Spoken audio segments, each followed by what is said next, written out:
Hello, hello. Sorry for my lateness, guys. Do me a favor and put a one in the chat if you can hear me. If you can hear me, please put a one. If you can't hear me, don't put anything. I see Grandma's Magical Whisper. Okay. So you can hear me. Sweet, nice. Okay, so first and foremost, let me apologize for my tardiness. I had to make sure my family, got their dinner, and people in the family tend to be picky, icky, sticky, you know. So you got to make sure that they're straight, right? After all, it is our family. We got to make sure that they're straight. So, yeah, but I'm here now. I think I'm about 20 minutes late, which is a big deal. So I definitely apologize about that. Um, yeah. So today, let me see. Today's topic, I'm pretty sure you guys probably saw the topic. It is nature versus nurture. Okay, and it's going to be pertaining to how it pretty much affects our lives and how much is nature versus how much is nurture. Okay, nature meaning um nature meaning like our environment, right? I'm trying to think. Genetics would fall under what? Nature versus nurture. um Nature. So genetics will fall under nature, and the environment will fall under nature, and nurture would be obviously exactly what it says. Okay, how much nurturing did we receive as children, whether it be from our mothers or fathers or grandparents or whoever raised us or what have you. So I felt the need to talk about this topic because um Rainbow, okay, over at Rainbow's Reborn Nursery, the other night we kind of do the nerd thing sometimes, and we talk about various topics that may not be interesting to others. And one of them happened to come up, and it was this nature versus nurture. um and we tied it also into mental health and a whole bunch of things. So it was getting juicy, it was getting interesting. um and we talked about a couple of philosophers and their theory. Okay, I'm pretty sure everybody has heard of Freud. Freud had his own take on what he thought the whole idea of development um had to do with in regards to children. He had his own little, to me, I didn't really agree with Freud too much because he seemed like he was kind of like a little freak, just a little creepy to me. But everybody is allowed to like or enjoy who they like or who they enjoy, obviously. But just in my opinion, Freud was not. I was not a fan of Freud. um I was more a fan of, if you've ever heard of Darwin or Erickson's. Okay, and their theories kind of coincided a little bit, right? They just talked about, and I'm just going to touch on it briefly. Okay, we're not going to get into a whole sociology lesson, but um, Erickson talked about the stages of development of life, right? He believed that from ages, I don't know, newborn to one, okay, we were supposed to be doing A, B, and C.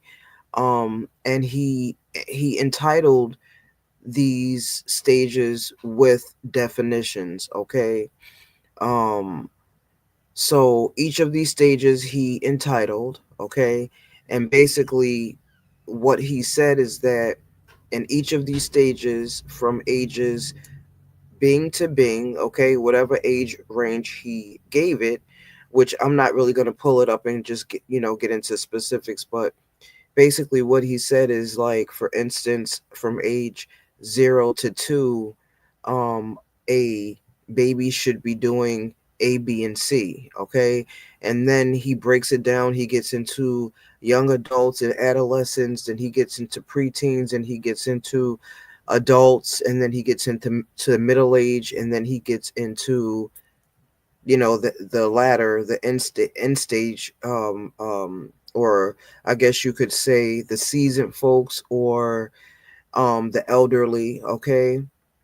And he gets into that. But his whole theory was that if us as individuals, if we skipped one of these stages, or we were deprived of one of these stages, that it would affect us as human beings. um and basically we would be screwed up, okay? So if you skip the stage of autonomy, okay, of knowing who you are, learning about yourself, self actualization, um loving yourself, and all of that, then later on in the next stage it would present a problem, okay?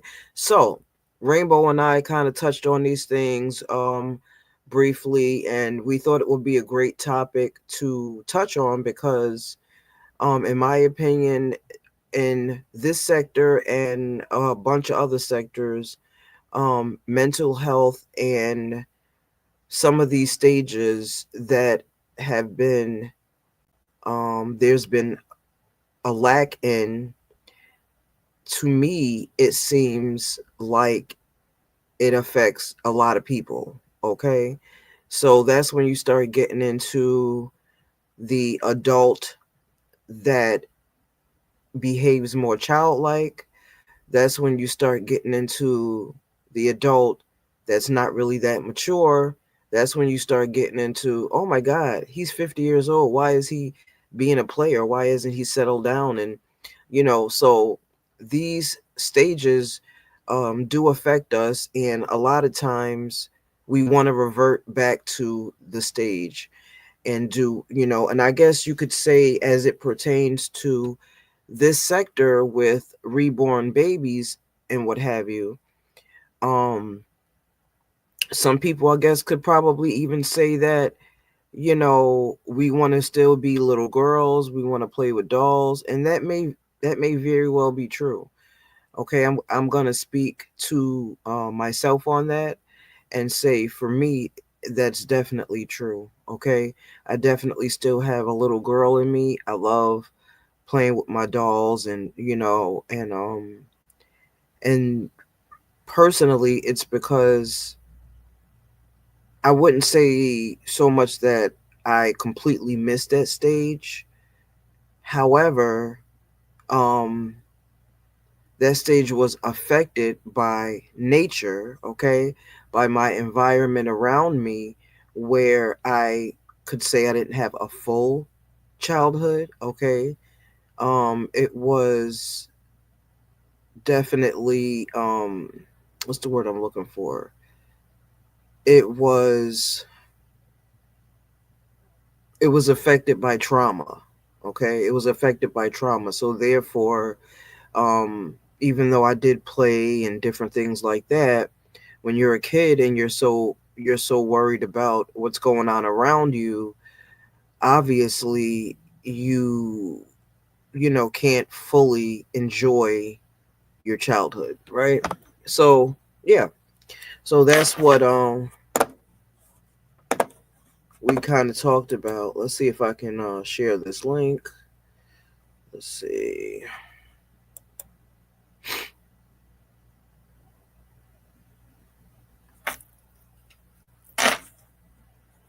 Okay, so I just put the link in the chat. If anybody wants to grab it and come on up, you can. Let's see.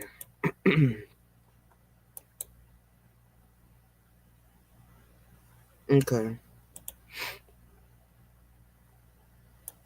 I should have actually, let me see, tried to copy. Oh, hold on.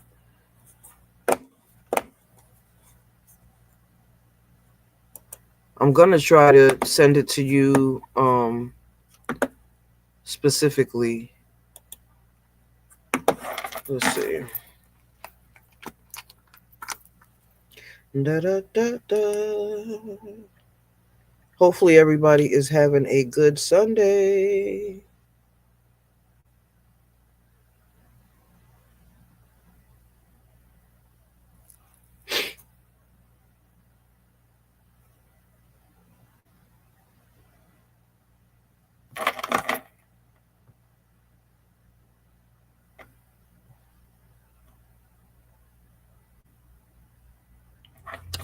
Let's see. Mm. Let's copy that.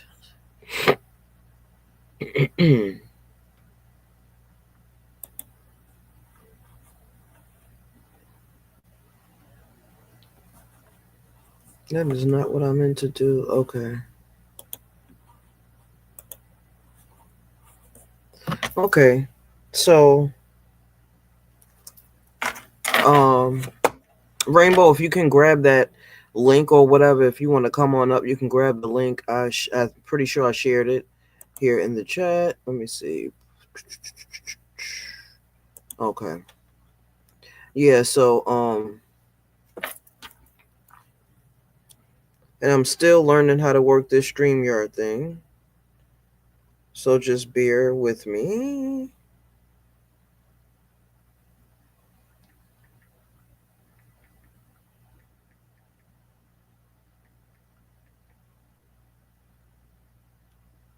So, okay.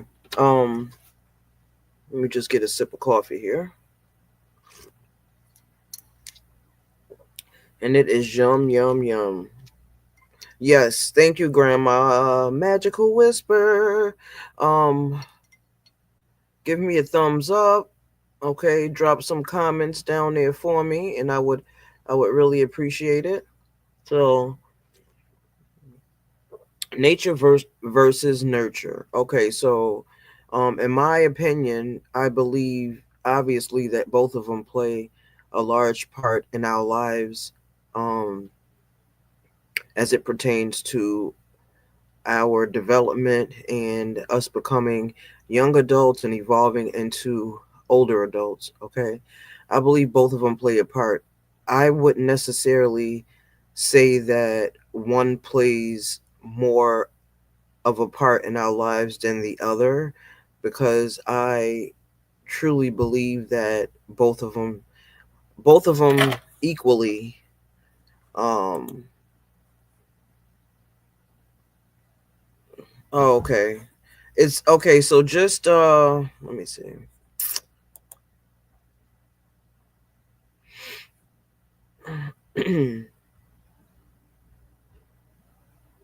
Did you? I want. You know what? I'm going to email it to you. Okay, let me email it to you. Hold on. If it's not working that way.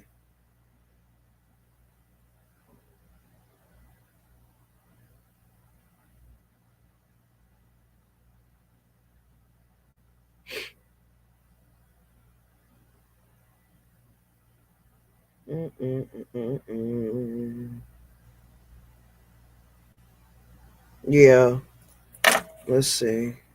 Trying to figure out how the hell I did it last time. How did I do it last time?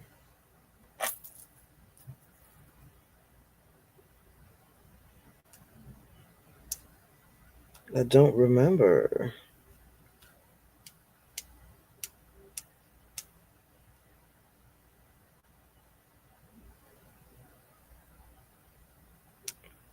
Let's see. I remember sending it. What is this? No. I remember sending it.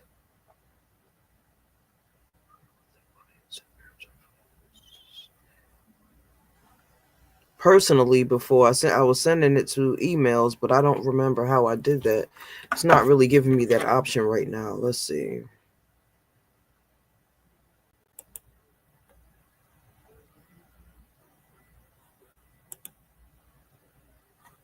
Hmm. I don't know.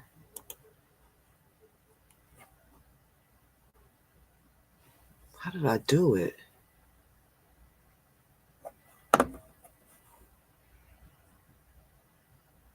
Beth, do you remember how to do it? Let me see.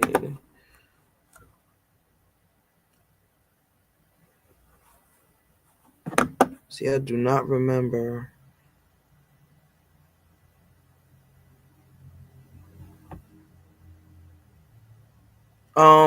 If it takes you to StreamYard, you should be able to get on because that's the personal link. Let's see.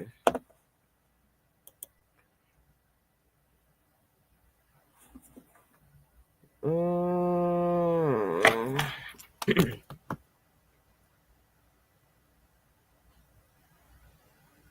bear with me, y'all. I'm gonna figure this out. Watch. And I am.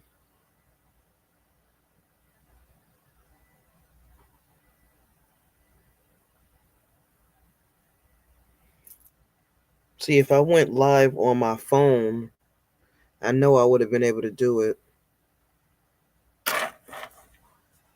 How the heck did I do it?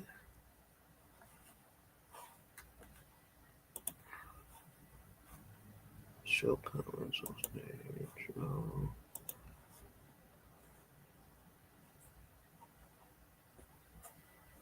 Beth, do me a favor.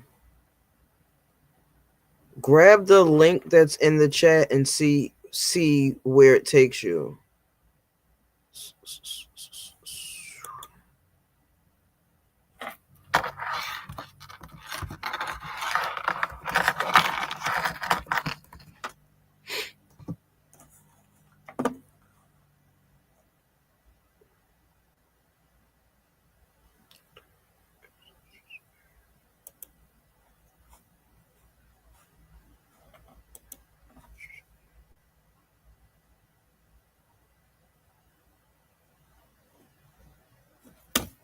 Cause I don't know. I remember before it was saying like, let me see. Oh, I think this is it actually.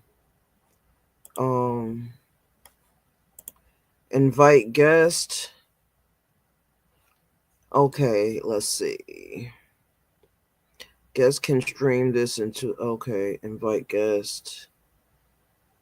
Send the link to your guest. You may also want to share instructions for guest.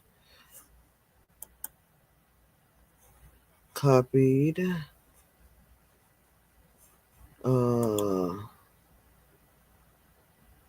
This is what I did before. Let me see. What's your email? I'm about to send it to you right now. Let me see. Let me just find your email, honey.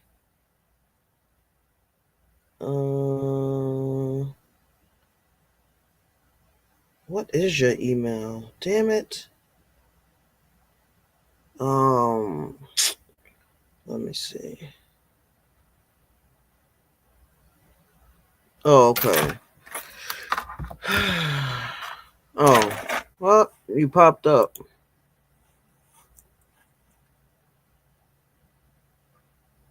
Oh, here it goes in the corner. Okay.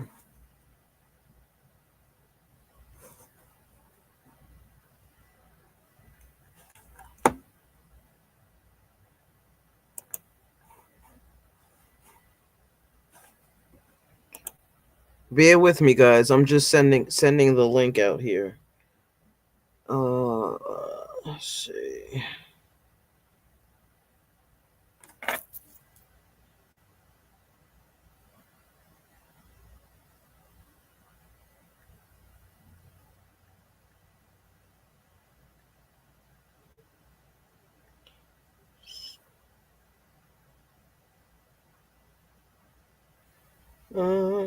Let's see.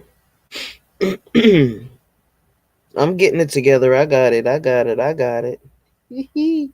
I got it. Let's see.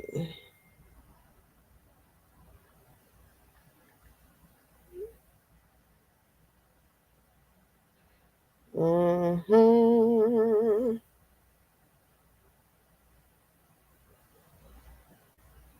Let's see.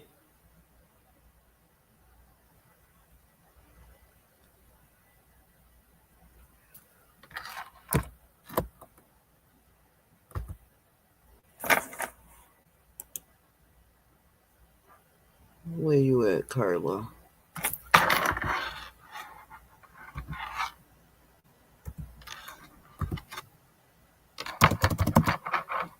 Mm, BKMB.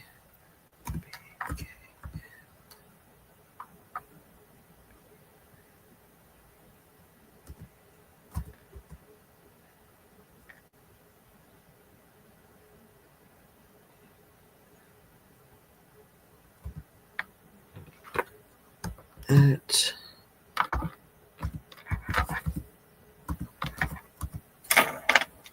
here's your link.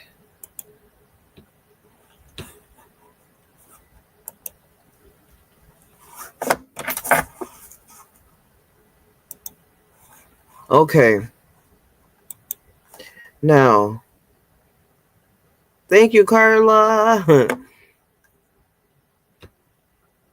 Oh, there you go. You Oh made no, I got echo.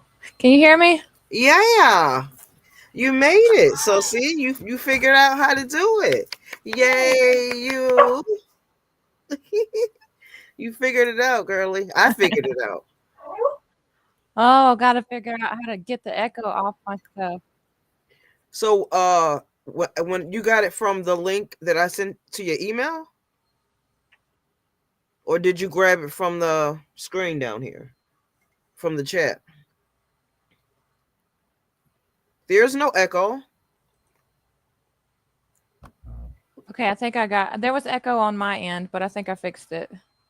Anybody else want to come up? You want to come up, Beth?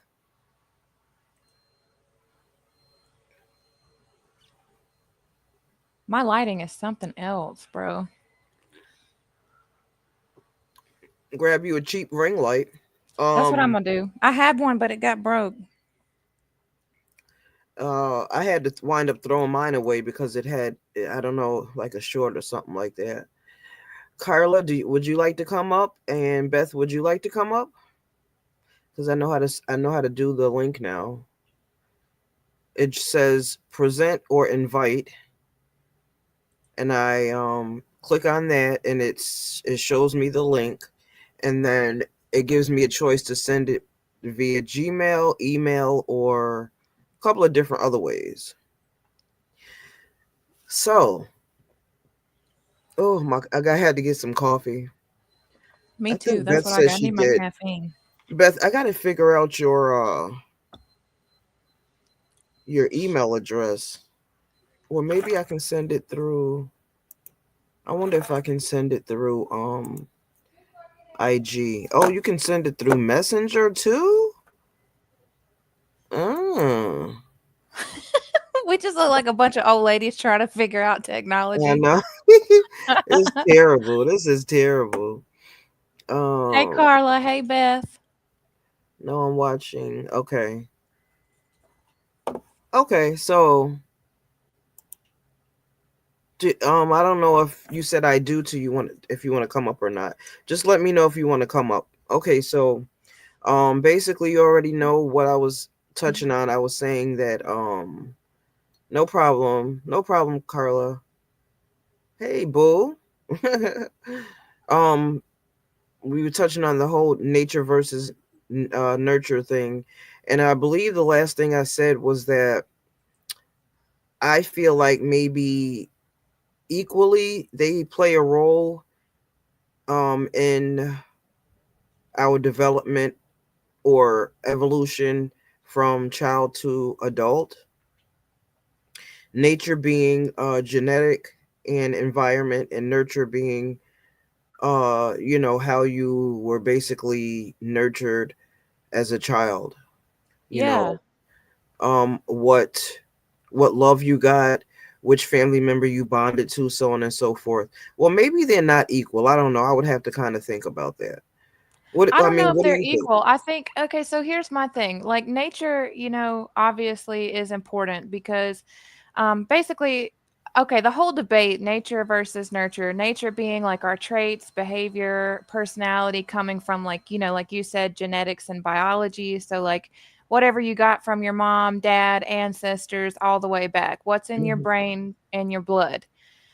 So like that involves your instincts, your temperament, your natural talents, like whether you're good at singing or painting or maybe writing or whatever it Hmm. is, and your brain chemistry. So your brain is what creates your reality based on perception, whatever Right. you take in. So like Right. your everything around you, which is bringing you to nurture. So being shaped by your environment and your experience also plays into it. And I feel like to an equal extent, because a lot of scientists do agree that just because you're wired a certain way doesn't mean Hmm. that you're going to turn out that way. For example, there are certain genes that can be turned on or off Right. based Right. on That's true. circumstances in your environment. So That's true. I think they both play an equal part. And then you can also throw in, conscious awareness when you are Yeah. old enough and you have developed conscious awareness of yourself.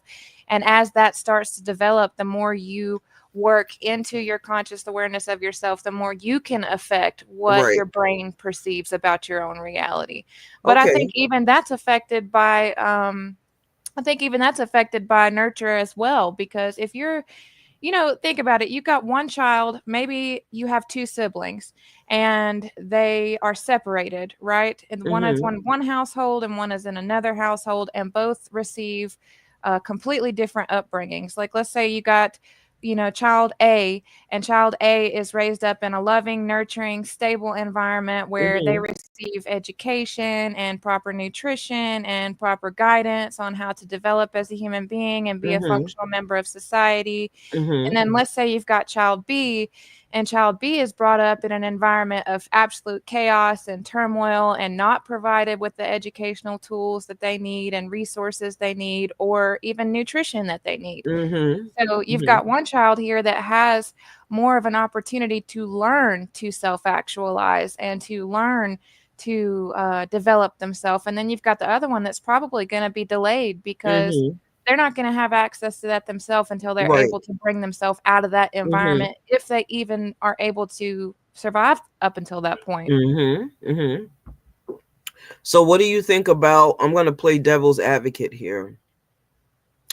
Okay, so now, okay, I'm gonna give you an example. When I was about 17, my dad passed away, and I was talking to counselors before what's the word I'm looking for? Before I voluntarily seeked out counsel, because he had HIV, and naturally that came with the territory. He had counselors, he had the whole shebang. So they would often talk to me as being his child, and I was told before he passed away that, being that my mom and my dad were both on drugs and they were both alcoholics, that basically I would be before the Mm. age of, I don't know, they told me something like 21 or something like that. So they explained to me that it was genetic. Okay, alcoholism and addiction is genetic. There's a gene for it. They explained all of that to me.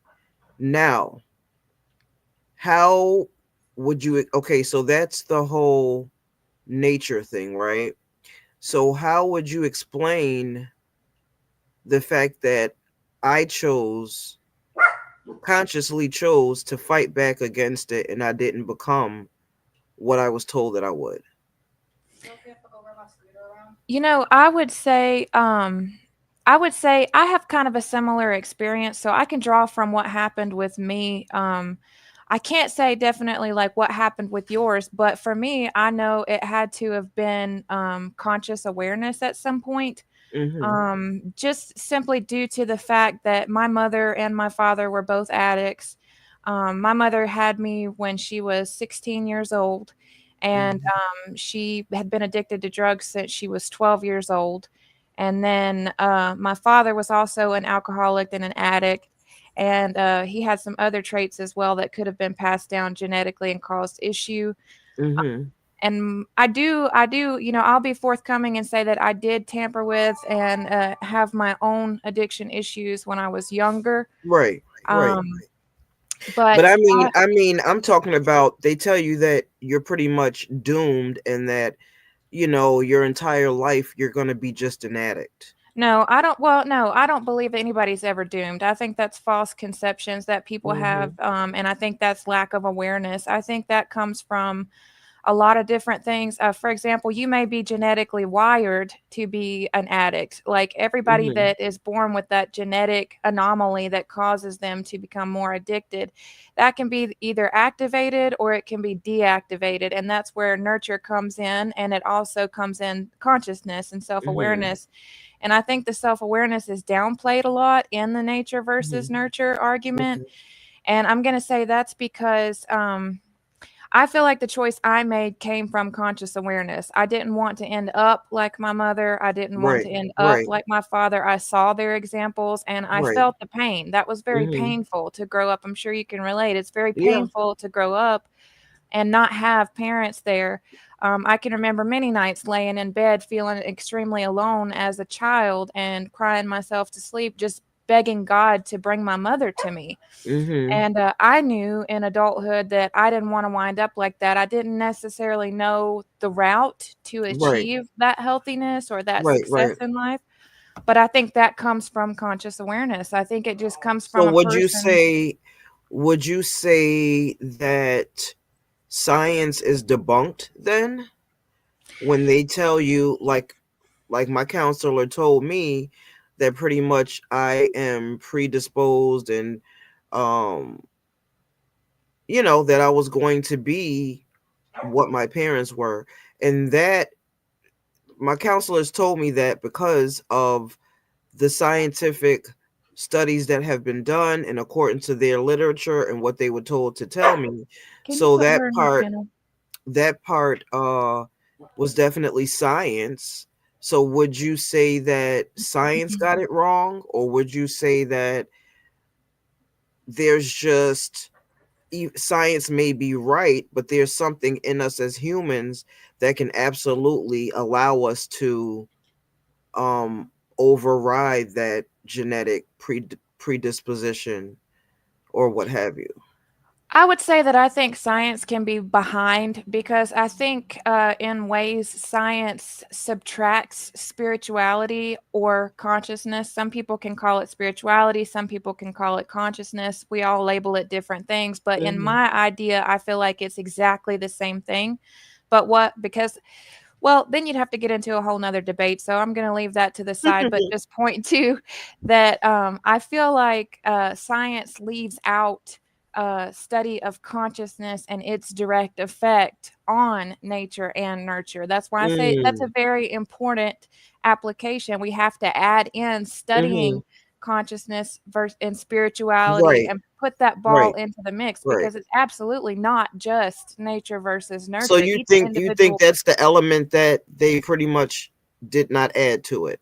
Absolutely, absolutely. I Okay. think scientific study is very black and white. I think it's evolving, but I think it's very black and white thinking, and I think that they leave out Albert Einstein coined the phrase spooky science, Mhm. and what he was talking about is now referred to as quantum physics. And that's how Mhm. particles are interrelated and Mhm. interconnected, even though they're not touching.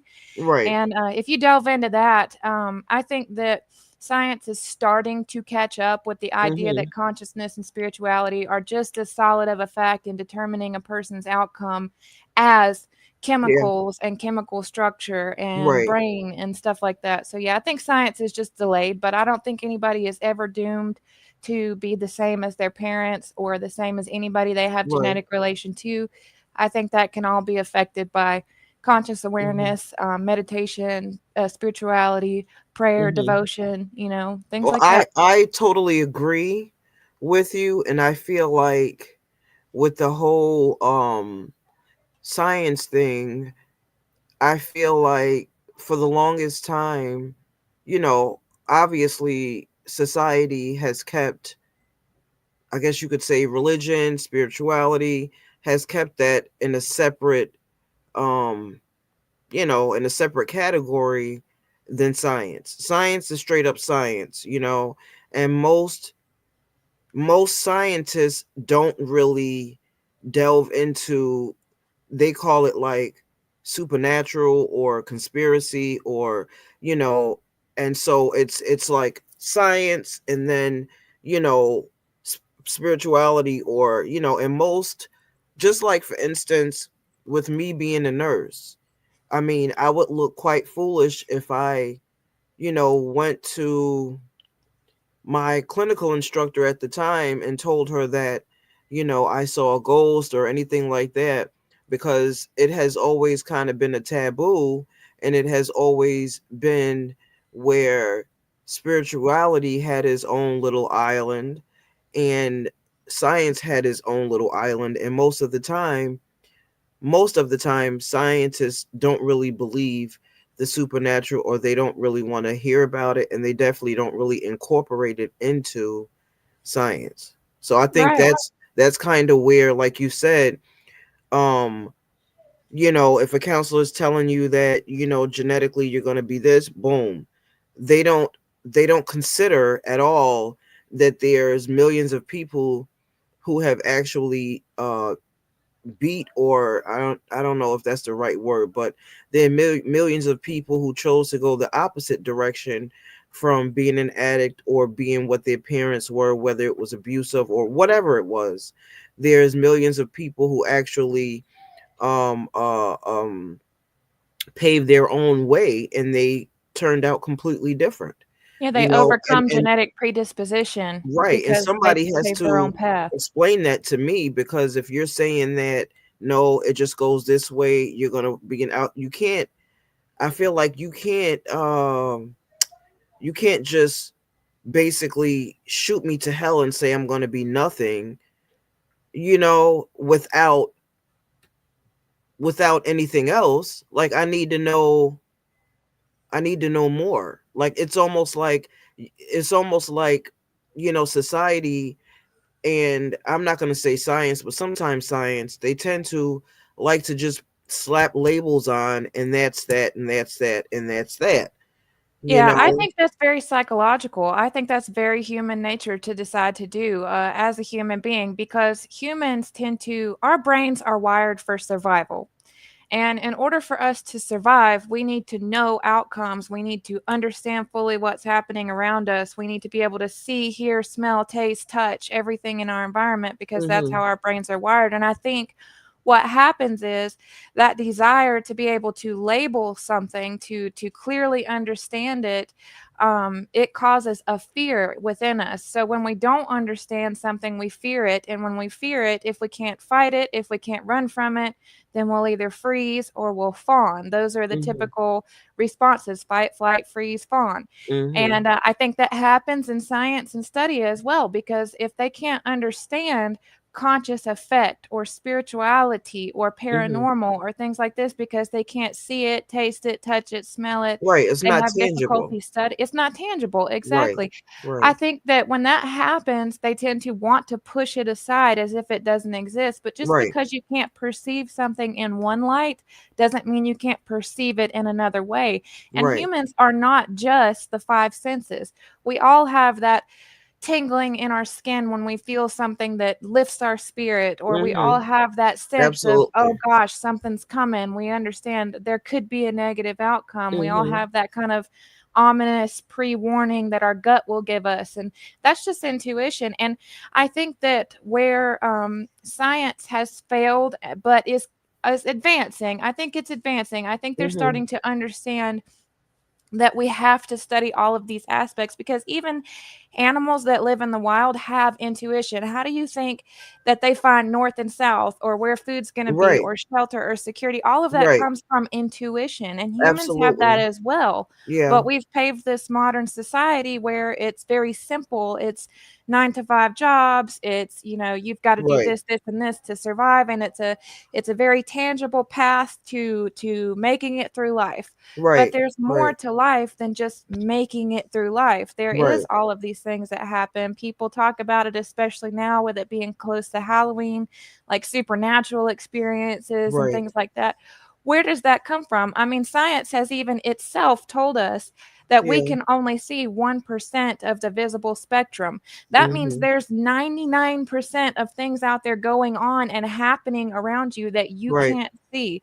It's like an ant in an ant hill. An ant cannot even perceive of you and understand what you are, because you are so much larger, and you Right. are you would be like a god to an ant if they could even understand your presence, but they Right. don't. Mm-hmm. So, Yeah. yeah. But I think part of that comes from we have been programmed and taught that if something is not tangible, then it's not so. You know what Yeah, I'm saying? And so and I think that's the wrong approach, in my same. opinion.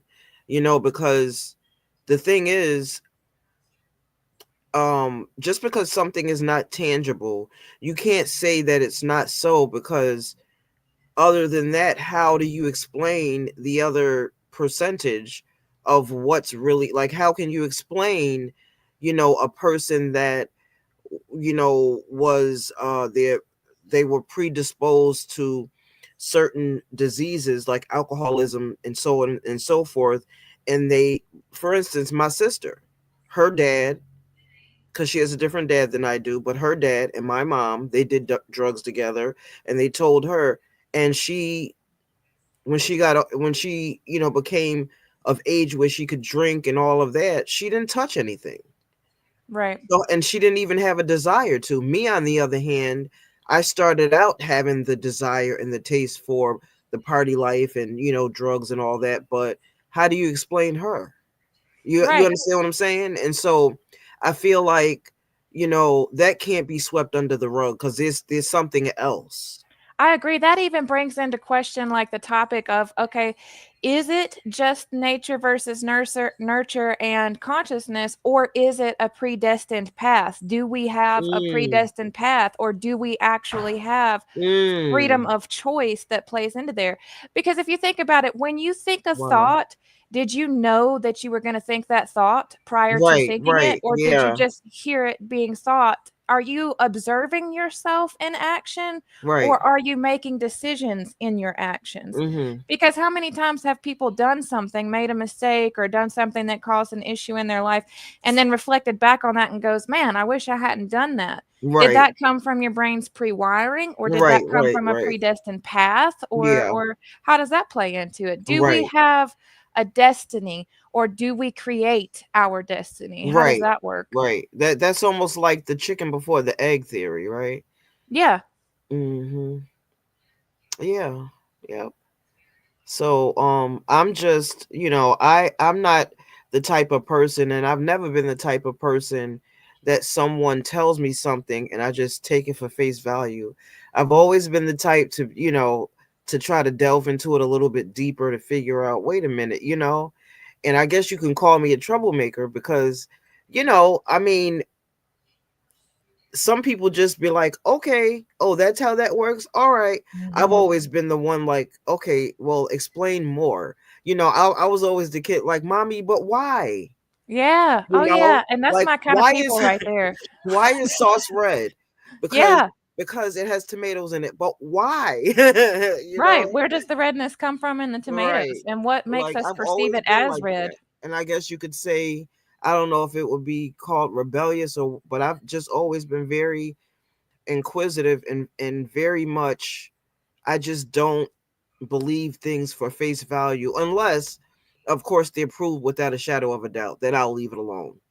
But Yeah. if there's still like a lingering, I'm gonna want to know why. you I feel know? like there's always ways to question things deeper. I've always felt like that. I was Yeah. always in trouble for asking too much or wondering too much. Like my grandmother Yeah. tried to raise me up in the church and like, I had questions and Right. a lot of people want to just believe things, but here's my thing on that too. A lot of people when I grew up in churches and things like that, they didn't want you to question anything. They wanted to lay Yeah. down the law, and especially if you were female, you were going to sit down and shut up and obey. You're But right. I've never been the sit down, shut up, and obey. I've never been that. I want to understand things. I just have this natural curiosity to Right. delve deeper into things. And I feel like if there is a God that created all life and all things and is omnipotent and omnipresent and like all powerful, this God is not Hmm. big enough to answer my little tiny questions that I have in Yeah. my little tiny human brain. You know what Yeah. I mean? So I feel like God would want you to ask. Do your parents want you to sit there and look stupid when you don't know the answer to a question, or would they prefer that you come and ask them for Yeah, guidance? absolutely. You Yeah, know? but that's when you start getting into, and it gets deep. It gets Yeah. deep. I'm not, but I'm gonna say one thing about that, and I'm gonna kind of leave it alone. But you know, a lot a lot of people traditionally go to church and they're Christian, okay, quote unquote. Um, but to be spiritual and to be a churchgoer are two totally different things. Yeah. I I agree. mean, it gets really deep. Like, some things are just okay. So the Bible talks about basically man having a form of godliness but denying the powers thereof. And basically what that Yep. means is anybody can have a form of godliness, right? Yeah. I mean, anybody can say, "Oh, I've gone to church for 40 years, whatever, whatever," but traditionally over time, like you said, church was kind of a thing where it was always taught, don't ask any questions, just do as I do. And the person that is pretty unorthodox and just doesn't accept that, they want to know more. You know what I'm saying? And so some people are religious and traditional, and some people are more spiritual. And there's a whole big difference, you know. And that's a whole nother topic for a whole nother day. But Oh yeah, because that I, one's deep. yeah, yeah, yeah. So yeah, let's see. Let's read some of these comments. Yeah. Um, Good stuff, ladies. Good rainbow, Carla said. I believe we have choices usually. Okay. Carla said, I grew up in a house. Can you see the comments from Yeah, your I can end? see them. Oh, okay. Mhm. I grew up in a house where my dad was an alcoholic, went through very scary times at a very young age. I made a promise to myself I'd never put my kids through what my dad was putting. Okay, so could it be that our determination is just that strong because we don't want to put our children through it, that we say, I mean, because here's the thing, and I used to argue with my ex-husband about this because he basically, his argument was that he was bitter and he was this and he was that because of his father and this and that was kind of like his argument. And I used to say, well, do you want to be the change, and do you want to make a 280 and be completely different? Because I am a firm believer that you could have as a child gotten beaten so bad, you could have gotten traumatized so bad, that I think your own will is so strong that it overrides or defies a lot of different things, and your will is so strong that you literally raise your child differently, period. Yeah, you agreed. know And that comes from because love of the too. desire and the motivation. I think motivation moves a lot of things. Yeah, you absolutely. know so yeah, with that being said, there's a lot, like, for instance, I don't know who could relate to this, but When I was growing up, my mom didn't talk to me about sex. She didn't talk to me about periods. All of that was taboo. You better had not asked. Yeah. Period. You know, so I told myself when I have children, my children are going to know. And I remember sitting down with my daughter and my son, and I knew it was time to have that talk. And they were like, ew, you know, but I was determined to talk to them and not hide things from them. You know what I'm Yeah. saying? Um, so I think motivation and determination, you know, it can definitely supersede and defy logic, you know? Absolutely. And where does that motivation and determination come from? And I think for each individual person, that's going to be different. And I think also people have to see an example of something in order to know to want different. Yeah. So I know, like in my life, I had a lot of negative people around me. I had a lot of negative influence, but I did have some positive influence. And you know what? Some of that came from Disney movies where I Oh saw wow. love and I saw happiness, I saw Right. bravery, I saw, like, Mulan, you know, that was always one of my favorite Disney Oh, princesses that's because yeah. she yeah, she defied the odds, she went against the That's grain a good to the one. point Yeah. yeah, she could have been completely castrated from her family and ostracized from society and Right. even put to death because of her decisions, but she stood for what was right, and when I Right. saw things like that in Disney movies, that really impacted my mind that there could be a different world. That artistic creation paved a bridge for my mind to go from the horrors and the devastation that was my life to there is another way possible because people are creating it. And if people Right. are creating it, they people have always since the dawning of time people have drawn on cave walls. And what were they drawing? Shit they saw, stuff they Right. saw. You know what I Yeah. mean? They saw an antelope, they drew an antelope. They saw their Right. family, they drew their family. So when people create things, it's because they've seen it. And I knew that from a young age.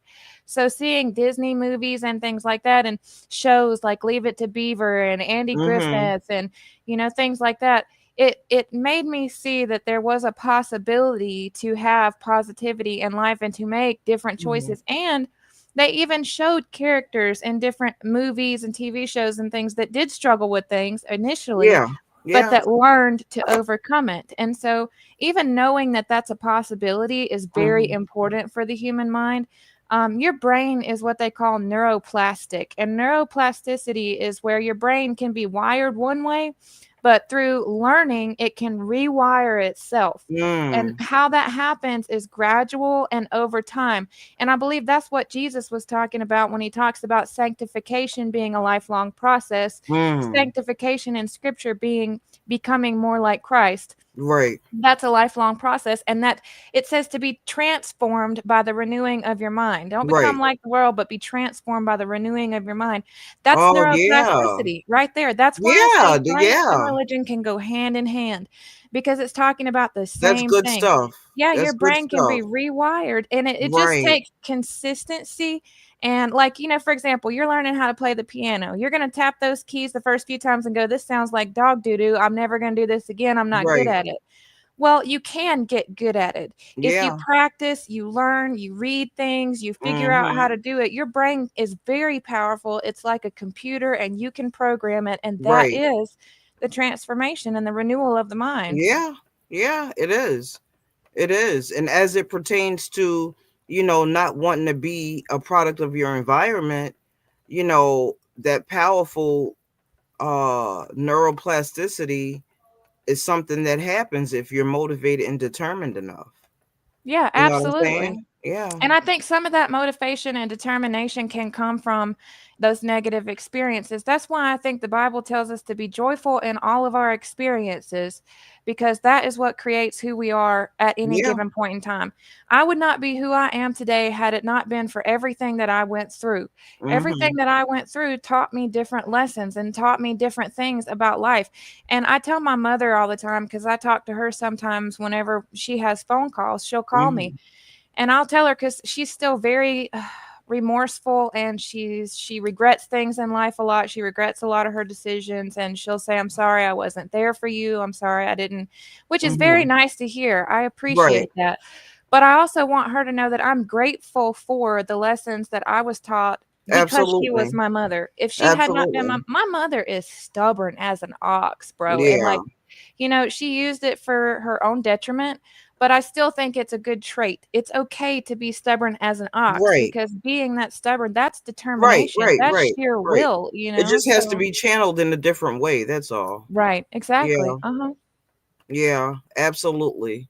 And I agree with you because even the worst of situations, they definitely have builded character in us, and they have made us strong. You Yeah. know what I'm saying? I mean, they have made us strong. Could you imagine, like, I mean, and that's why I tend to thank God when I have went through something devastating and when I'm going through something good, because I feel like there's always something that's pulled out of it. You know Yeah. what I'm Oh yeah. saying? I really do. And I feel like, how would you know how to survive, and how would you know how to do certain things if you've never experienced them? You know what I'm saying? Yeah. So I always see, in a real bad situation, I always see that there's definitely good in it, because out of it comes a lesson. You know what I'm saying? Yeah, You know. absolutely. And sometimes it can be really hard in the storm.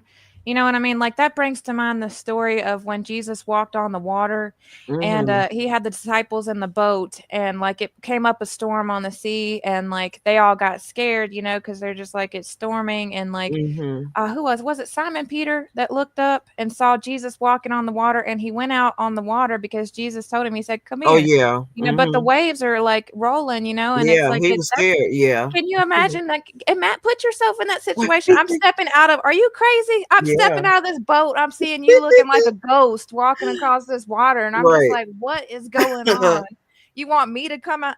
But out of faith, he stepped out. Out of faith, he Yeah, stepped out. And when he stepped absolutely. out, he was able to, he had his eyes, it says, he has his eyes on Jesus. He's walking out towards him. And I believe we can take a lot of these stories metaphorically too, so Yeah, that we can understand how to then utilize that in our situation. Because right. if you think he had his eyes on the prize, where was he going? To Jesus. Where did he have his Mhm. eyes? On Jesus. And as he Right. was walking across that water to Jesus, he was fine. Mhm. But the minute that he became overwhelmed by fear and his surroundings, he looked down at that water, he looked around Mhm. him, he got scared, and he began to sink. And then Mhm. Jesus reached down and pulled him back up and said, "What, like, what the heck are you doing, dummy? Focus Right. on me and you're not going to drown in this water." Like that goes to Mhm. show you in life when all these storms are raging around you Right. and you feel like there's no way out and you feel like you're going to drown. He was in the middle of the ocean. How like Yeah. how are you going to feel when you're drowning in the middle of the ocean? That's terrifying to have your Right. breath cut off from you as Right. your way to Absolutely. demise. But then if we can just look up at our where are we Mhm. going? Where is our faith center? Can Yeah. we can do this? It's like I've got it's a believing in something that's got you, Right. a Right. support system. You are Yeah. supported, you are loved, you have everything within you to overcome and Mhm. achieve anything that you set your mind to. And that doesn't mean you're always going to feel that way because Right. even like the disciples, they were right there with Jesus watching all of Mhm. his miracles, Yeah. watching him do all of these amazing things, and still had many moments where they were filled with fear. And Yeah. then they had to be reminded. Did Jesus Mhm. just let him sink till he figured it out? No, he reached down. And who are you? You Right. are the hands and feet of Christ. Mhm. When you're the hands and the feet, you are out here moving and shaking. You're turning the loaves into Yeah. the 500 to feed the 500. You're turning the Mhm. fish into enough to feed the 500. You're walking the trails and preaching the word and giving the hand and reaching down to help other people. That's us now. That's Yeah. our responsibility. Right. So when we Right. see other people out there that are struggling with their fear and they're overwhelmed in their ocean, it's not for us to look down at the ocean and go, "Damn, you should have been looking at Jesus, dummy." It's our job Mhm. to reach down and grab Right. them. Yeah. That's what we're supposed to be doing as the hands and feet. So I think that's a really important lesson for people to learn. I don't know how I got all into that, but that's where Yeah, it went. I heard somebody say that, how does it go? That you shouldn't be looking down at a person unless you're lifting them up. Yeah. Yeah. Why are you looking Mhm. down other than to help? Why was your attention drawn down there? Because it clearly is not to judge. We are told over and Right. over, time and time again, do not judge, lest ye shall be judged. Mhm. You do not judge other people in their situation, no matter what is going on with them, Yeah. what they're doing, what's happening in their life. There Mhm. is a point of non judgment in life, and it's where Yeah. you're not looking at things or other Mhm. people as good or bad. They just exist. And your job is to determine how you can help. If Yeah. your help is to Yeah. give them food, if your help is to give them the word, if your Mhm. help is to offer them a place, if you have a rental cabin and they need a place to stay and you Right. can afford it, how can you help? And that brings Yeah. us back to Yeah. bloom where you are planted. A Right. flower doesn't take up its roots, walk across the freaking street, and plant Mhm. itself in a better Right. spot. Right. The Right. flower just grows. Yeah, yeah. And I think once you start looking down on people, that's when you have really lost sight. And, the same thing can happen to you. You know what I'm Yeah, oh yeah. saying? And that's why I feel like it's such an important thing to remain humble, man. That's like my number one thing. I don't ever want to be so haughty that I completely lose sight. And then, because I feel like that's a dangerous place to be in when you're looking down on everybody, and you know what I mean? Yeah. So I always, try to just ask God to keep me humble, keep me humble. I don't ever want to look down on anybody, Yeah. and, so I oftentimes our bad experiences, they may be hurtful or we may be healing, but they're good to reflect on, to bring us back to remembrance of where we came from, you Yeah. know? Exactly. We always need to remember where we came from, and we always need to remember where our loved ones came from. Yeah. You know what I mean? My mother is sitting in prison for the rest of her life because the decisions that she made led Hmm. her down that road. See, right. And I will witness my mother's passing in prison. That's what will happen. And nobody Mm. outside of that prison aside from me cares that she is there. Nobody, not a Wow. single soul. So when she goes, I don't know what's going to happen with her body. I don't know what's going to happen with her funeral. I don't know what's going to happen with any of that stuff. And I don't even know that I'll be involved in it because sometimes I have to take my space away from being involved in that situation. Mm. But at the same time, you know, if we can remember, she was there, but she can minister in that prison. She can talk to other people that need the word in there, that need other people in Yeah, there. It's not for absolutely. me to judge and be like, oh, well, my mother's in prison. She's this awful person. It's for me to Right. say, my mother is exactly where God intended for her to be. And she is Yeah. going to be able to use his word and his ministry and her testimony to uplift other girls, other young Hmm. girls who have lost their daughters and their sons already at Right. young age Right. because she does it all the time. There's kids in there that are 19, 20 years old and they've lost custody of their children due to their habits or their crime or whatever it Hmm. was that took place that got them there. And she doesn't sit there and judge them because she's been in those shoes when she was Right. just 16 years old. So, she can talk to them and she can be like, there is still room for Hmm. you to be loved. And Right. that's what Right. people need. Love is the most powerful driving force in Mm. all the universe. It is what Yes. creates everything. It is what Yes. dissolves things that need to be dissolved to be Yes. created. Love is the most powerful driving force in all the universe. And if you can vibrate at a frequency of love Hmm. and distribute that out like Halloween candy all year long, Oh give my it, give God. the And love, it's give the like, love. love covers a multitude of sin. That right there is oh, that's powerful. That's Yeah. powerful. Do you know how much, like, just looking at the world and how much hate and how much evil is in it, could you just imagine if it was flipped around and it was love? Yeah, absolutely. Because hate is Oh just my the absence of God. love. That's all that What? is. Everything is on a spectrum, okay? You have light and you have dark, but dark is just the absence of light. There is no Right. such thing as dark. Darkness Right. is just the Yeah. absence of light. So hatred is on that same spectrum. Hatred is just the absence of love, but it came from love. That hate Hmm. came from love, and something happened to flip the switch. It Yeah. didn't get dark on accident. The Yeah, light that's switch got true. turned off. The sun went down. Whatever happened, Right. the light was interrupted. Hmm. Shadows are cast by light being interrupted. That's Mhm. what happens. But that's necessary. You see, we have the sunshine. Everything below is copies of everything above. That's So true. everything down here that's happening in the 3D realm is copies of everything that's happening in the spiritual realm. Mhm. So when the earth turns, that is necessary for the earth to survive. We are all in a symbiotic relationship with this planet. It is a Right. living thing. The planet is Mhm. alive. And so, because even Jesus said, if you didn't cry out and worship my name, the rocks would cry out and worship my name. That Mhm. right there goes to show you that everything on this planet is alive and cohesive. It works together. It Right. has to. So when that Mhm. earth turns to distribute the heat, to distribute the light, so that both portions can get it, it's necessary that the light is interrupted from time to time to cast that shadow. Because if Yeah. that didn't happen, you wouldn't know what was in the shadow. It would stay hidden in the Right. dark.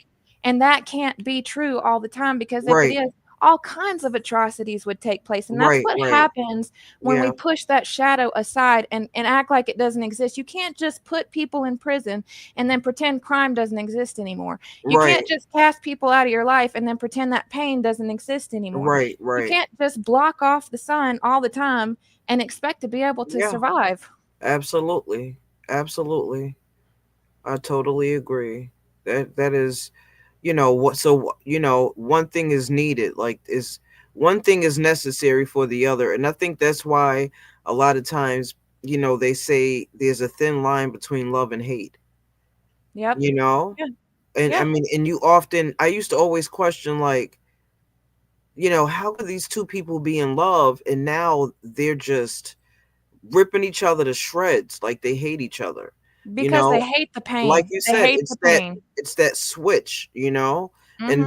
there's a thin line, and that's why, it gets so deep. But I wanted to ask you about, do you mind sharing one or all or none, as far as your diagnoses? Do you feel like sharing that on Yeah. YouTube or no? Yeah, no, I can share. I'm totally open with it. I feel like it's really important that we be transparent with where we're at in life, regardless, because I don't judge myself and it's not for anybody else to judge me. And if they do, that's a them problem, not a me problem. So Okay. I don't mind at all sharing that, because I feel like it helps to educate other people on, what it looks like in life, what it looks Absolutely. like in action, and what steps can be taken to kind of help. And then I can also be educated as well if somebody else has experiences or insights they can share. So I think it's Mhm. really important to be transparent. So yeah, I have been diagnosed with complex post traumatic disorder. Um, so I have CPTSD, and that comes from repeated events of trauma throughout life. So PTSD can stem from one traumatic event, and then whereas you have complex PTSD, that stems from multiple traumatic events. I've been diagnosed with autism and ADHD. So that's just neurodiversity. That's just my brain functioning differently. That's just genetic. And then I've been diagnosed with dissociative identity disorder. Dissociative identity disorder comes from severe trauma that the brain couldn't handle before the age of 9. So at before the age of 9 years old, your brain, if you kind of think of it, you have personality bubbles, a bunch of them in your head, and it's all your little emotions that are not organized into a personality just yet.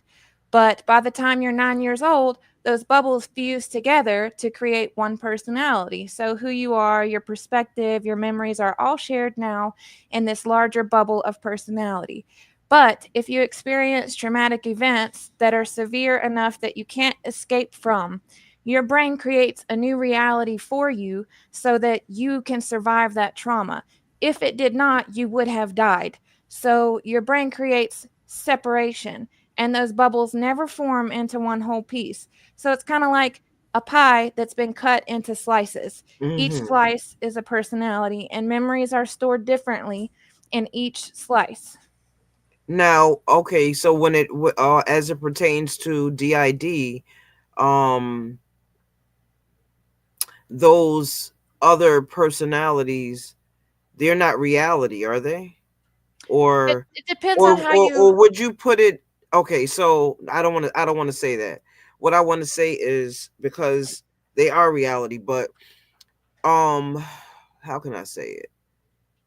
Um Okay, so are they reality that the person creates to escape from certain traumas? Or Yes. am I saying Yes. that right? I think so. Yeah, you are. Yeah. So basically, when you're a small child, like you have a trauma that happens. When that trauma is inescapable and it's very severe, when your brain creates another personality, it's creating someone to take that trauma for you. So Mm, it basically detaches you. It's dissociation, it's extreme dissociation. A lot of people have kind of experienced dissociation to some extent. So let's say you're mm. driving down the road, you're going home from work, then all of a sudden you're pulling up in your driveway and you're like, what the hell? I could have just ran over 12 kids and I wouldn't even realized it because I don't remember going Right, from work. right, That is right. mild dissociation, and everybody does that to some extent. But when you're a young Mhm. child and something happened, your brain massively dissociates you so that you Oh, are okay, you are okay. not affected now from that trauma. Your So, brain I just mean, would it walls be it up. safe to say, huh? Oh, okay. My computer's trying to restart. Would it be safe to say, remind me later. Okay. Would it be safe to say, like,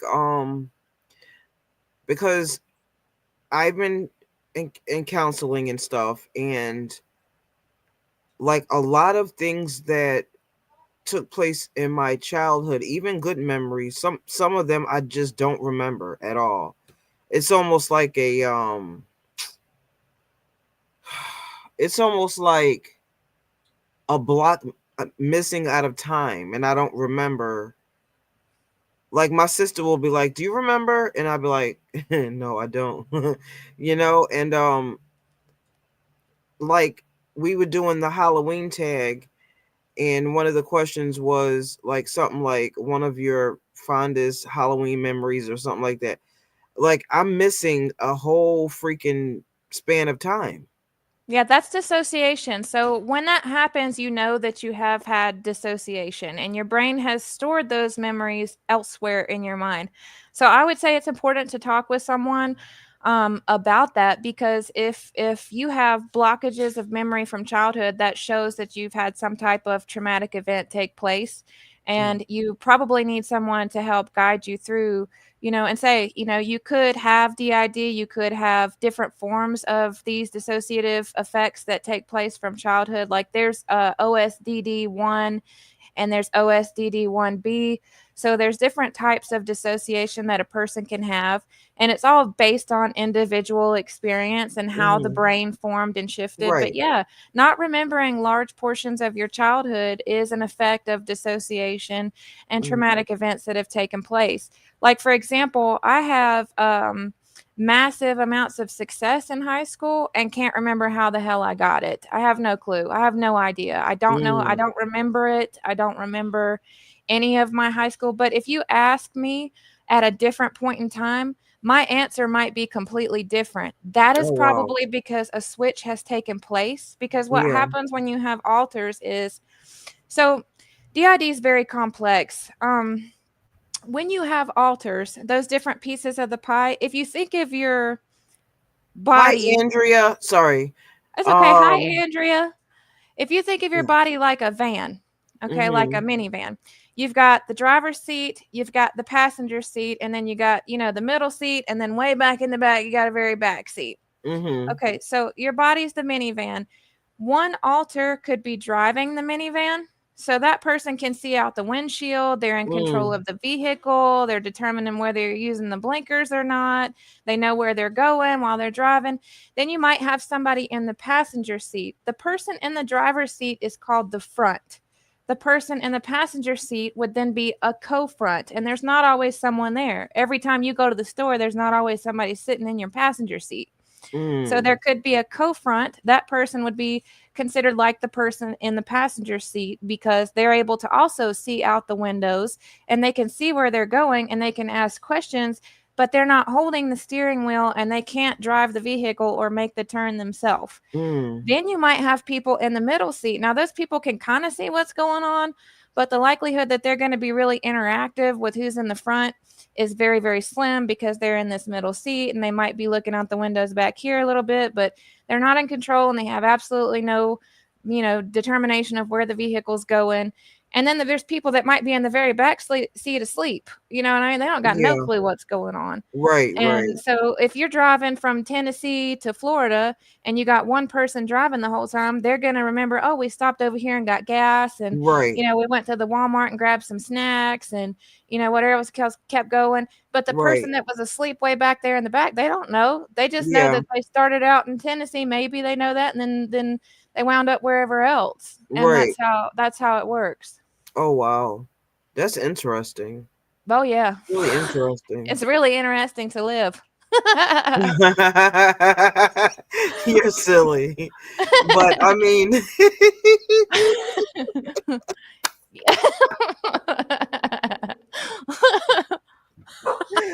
oh god. That's why I love you. You crazy. It's really interesting to live. Now Bro, it is. Like sometimes, excuse my dogs, y'all. that's okay. Sometimes I have I've been come to and I'm in the middle of Walmart and I have absolutely no idea what the hell I'm doing in Walmart. I hate Walmart. Don't like going to Walmart. There's too Listen, many I'm people. not mocking you or I'm not laughing at your diagnoses. Oh no, you're I just want fine. to put that out there. Yeah, no, you're absolutely fine. I get through life with a lot of humor. That's why sometimes people be like, "You got weird humor," and I'm like, "I have to." It helps you get through. I believe if you can laugh at things a little bit, Yeah. like laughter is the best medicine. So people laughing with me doesn't bother me at all. And then plus I know you and you have a good heart. I know you're not laughing at me. You wouldn't do Okay. that. I just wanted to make that clear so whoever's seeing this wouldn't be thinking like that's kind of cruel or rude to laugh. I just was Yeah. laughing because you're like, oh, it's interesting to live it, that was funny to Absolutely. me. Yeah. Um, so like, uh, concerning, like missing pieces of your past and your childhood and different things like that. With me, I don't even know if I want to remember them though. I mean, That's okay. okay, let me say this. So the joyful memories of some of the things my sister brings up, um, they sound really interesting, and I want to remember them, Mhm. but I'm not sure I do because they may be surrounded by something. You know what I'm saying? Most So likely it's they are. That's probably yeah, why, because that's usually what happens, when you have a dissociative period, because life is being traumatic for a longer period of time, you're going to have those dissociative barriers. They're called amnesic barriers, and you're going to have those in place for a period of time. So, like, let's hmm say you're dissociated for a span of 2 months. During hmm that 2 months, you had an awesome birthday party. It was great. Something funny happened, like your sister farted near the birthday cake and the candle lit up, and that's hilarious. But you don't remember that at all because a week prior to that, you were triggered to dissociate because something scary happened or something right, bad happened. Your yeah, brain lumped all of that dissociative memory into one section. And so when that takes place, it's for your protection. And right, I would say that in order to be, and this is just my opinion, this is not like a medical professional opinion, anything like right, that. This is just based on my own perceptions because of the reality that I've lived. Sometimes it is good to gain those memories back, but I would highly recommend that it's done with a professional, with a therapist, or with lots of support surrounding you, because when you go to relive and remember those traumas, they tend to be more intense, and you will 9 times out of 10 relive all of the feelings that took place. That's where the CPTSD comes in. And it's not like you can't be productive your whole life without ever remembering these things. You can be productive the rest of your life. You can find ways to cope and make it work. Everybody does. That's part of being a human and existing. But if you desire to have those memories back, it's really important that you have the proper support systems because it can re-traumatize you again. right, And when you yeah, do that, that yeah, can cause more splits. It can cause more dissociation. It can bring yeah, back hella stuff you don't want to feel. right, right, yeah. Thank you for that.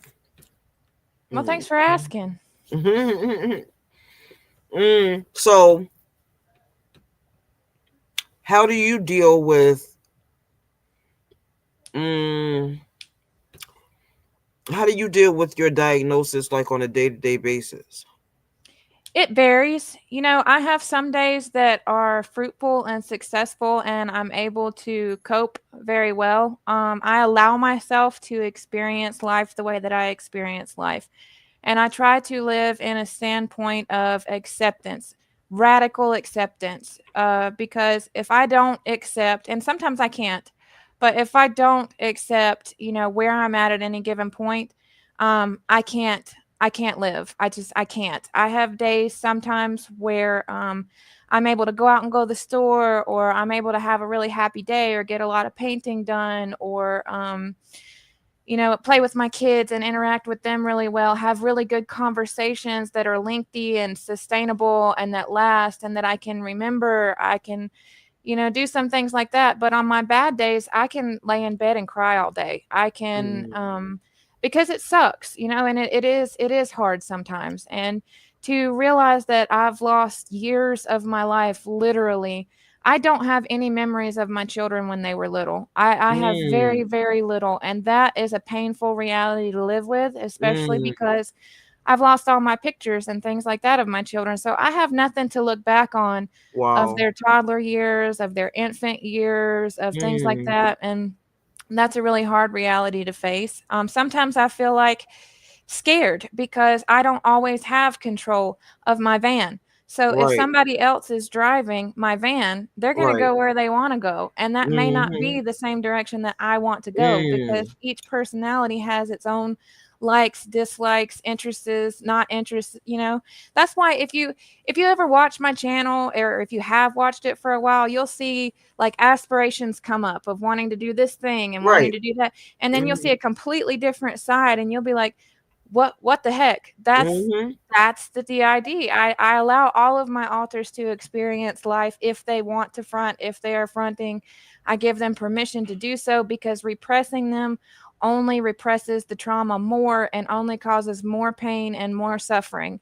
It's more Yeah. freeing, and it gives you more freedom as a whole individual to allow each individual to live as a whole. So Mhm. if they're able to express themselves, they're able to communicate, they're able to experience life. It affects the way that all of our life is, the quality of all of our life. Mhm. Mhm. But if they're not, then, you know, and it's not always easy to do that. Like I said, some days I've laid in bed and just been miserable all day long. I have a lot of body pains. And stuff that comes with trauma. There's a book called The Body Keeps the Score, and it talks about how your body stores traumatic events inside your muscles and bones. Mm. It can be linked to fibromyalgia and POTS and different Mm. disorders like that. So I have days where I experience enough body pain where I can barely move. I can barely get up and go to the bathroom. To stand over the sink, I have to be hunched over like a little old lady with my cane to be Mhm. able to get my dishes washed, or, you know, and it involves having difficulty with self care. But what I do is I try really hard to wire my brain to focus on, you know, wish flowers and rainbows and dogs barking and playing at the dog park across the street, and, you know, funny TV shows that I like, and coloring pictures and my baby dolls and dressing Right. them and doing things that make me happy. Where'd you go?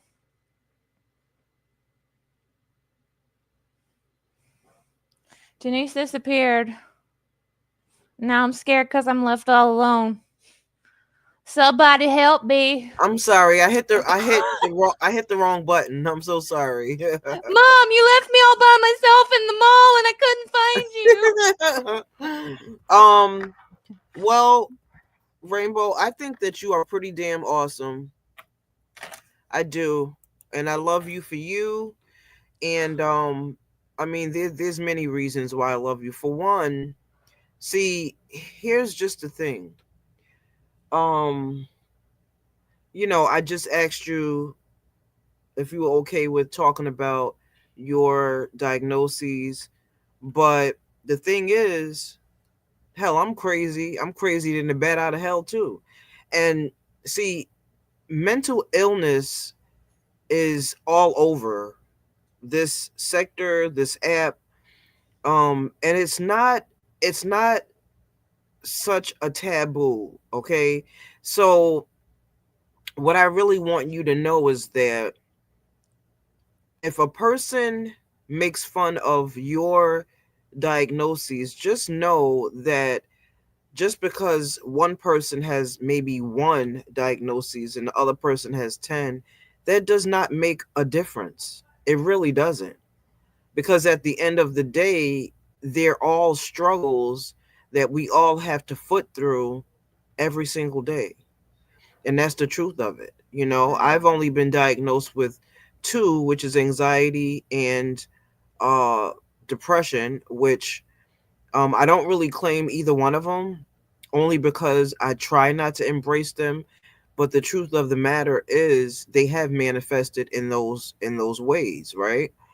Um, but I try not to let them define who I am. So I know that some days are better than others. Okay, I'm very aware of what each one of them looks like. I can see and feel when each one is trying to manifest, right?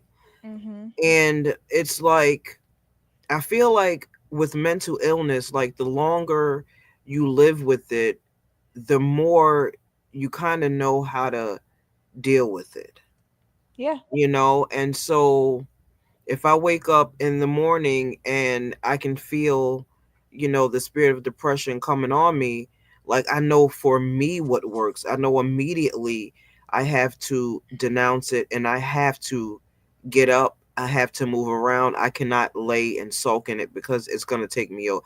So we all have different coping mechanisms. We all have different ways that we maneuver through mental illness. But please trust and believe, especially in the dolly sector, um, there's, I believe, most of the women suffer with some sort of mental illness.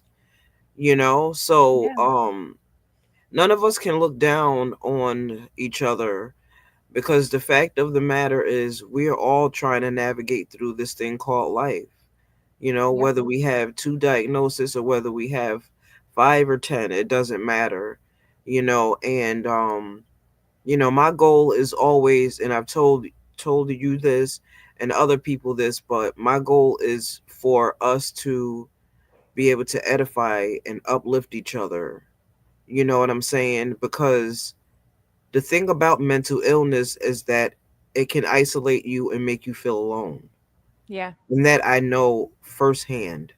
Absolutely. And and it's a terrible thing to have to go through anything like that alone. So um I just think that it's very important that we check on each other. You know how they be like, check on your friend Yeah. that has, so I just don't want you to feel like, you are alone, or you're being singled out because you may have, okay, I just don't want you to look at it like, because I have this diagnosis, then I'm the weird one, or I'm the no, because believe it or not, I'm pretty sure there's a lot of people that are even undiagnosed. You Yeah. understand what I'm saying? You Yeah. know? And you know, with you having diagnosis, and just like myself, with me being a nurse, I'm not allowed to diagnose anybody, but I can certainly look at some people and tell immediately that they have what they have. You know what I'm saying? Yeah. But legally, Absolutely. I can't diagnose anyone. But so I'm saying that to say, not to bring shame to anybody, but just to say that, there's not one better than the other, and we should be here to help each other, to pray for each other, to uplift each other, you Yeah. know? Yeah. I agree with that 100% and I appreciate those sentiments. I really do. And I think that that's one of the reasons that I love you is because It's really, I'm sorry, Kimmy keeps falling over and I keep trying to, cuz my dog keeps getting behind her and knocking her over. But yeah, it's important that we let each other know that we love each other and that we love each other unconditionally. It there have been many, many times where I felt like, my friendship is weird because having different personalities, you're going to get different answers at different points in times. It's going to seem like I'm contradicting myself. It may seem like I'm not telling the truth about some things sometimes. And that's a really difficult stigma to live with because, if you've got one altar coming forward and they're saying they like the color green, and then you have another altar coming forward and Right. they're telling you they hate the color green, they only like the color purple. What are you talking about? They never, you know what Hmm. I mean? And Yeah. but I do take responsibility on myself to learn myself and to heal as much as possible, so that I can be a decent friend, so that I can be a decent person, because that's important to me. It's Yeah. very important to me to be a good person, but it can feel extremely isolating. I have made the mistake in my past. You and I kind of discussed this of trusting the wrong people and trusting people who were not there for me, Hmm. out of genuine, genuinity. I have trusted the wrong people. Genuineness. Yeah, Yeah. out of genuineness. I haven't had people being there for me like that because a part of autism is having difficulty, understanding people have things under the surface that they hide, and they Right. only give you this. They'll be like, "This is me right here." But then in Right. reality later, "This is me." You know what I mean? It's like, Hmm. Yeah. "Surprise." And Yeah. they'll mean things, they'll say things, but the things they say have these underlying meanings to them, and I don't pick up on things like that. Yeah. I don't, it's very difficult for me. I take people at face value. If you're Right. saying to me, "I'm this person, I like this, I'm that person, this is I you can trust me, I'm here for you."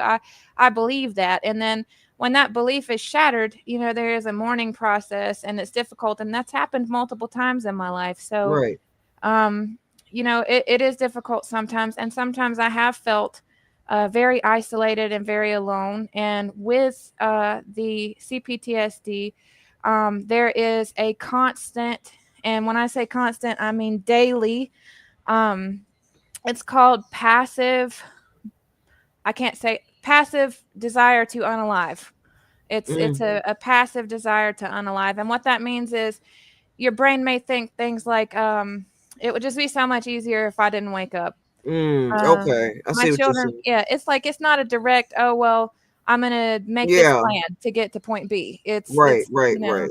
Yeah. So, and that is very difficult because I have trained my brain to overcome that in a lot of situations. There are things I know to do, coping strategies I know to do, but I never want to feel like a burden to people either.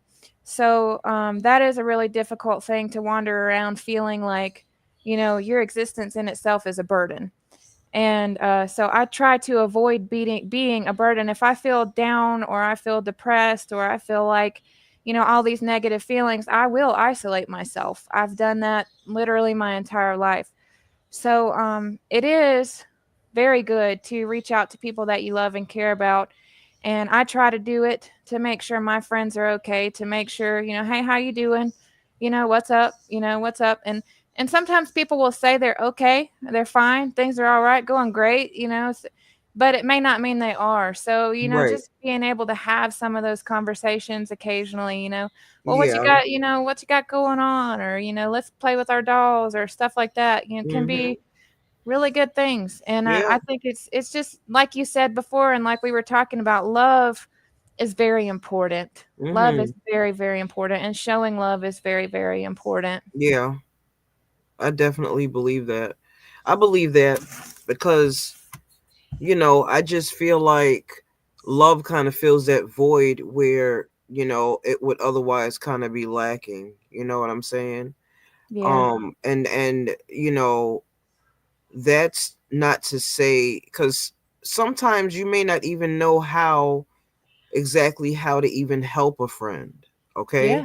You can run into that too, where you don't really know, like, should I say something, or should I just be there, or should I just, you know what I'm saying? Yeah. And so I'm just a firm believer in I feel like love just fills those voids where, just as being a human, or maybe your friend is facing the same type of dilemma that you are, and that they're just in isolation or whatever it may be. You know what I'm saying? Yeah. So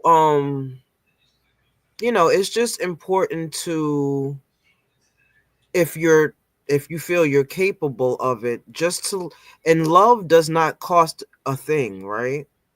Love doesn't cost a thing, you know. My Um love don't cost a thing. you're so silly. Yeah. um so and Carla, what did you say? You're weird? We all are weird. Yeah. But I just kind of wanted to have this tonight because I realize and I understand that mental illness seems to be the common theme nowadays amongst us women in this sector.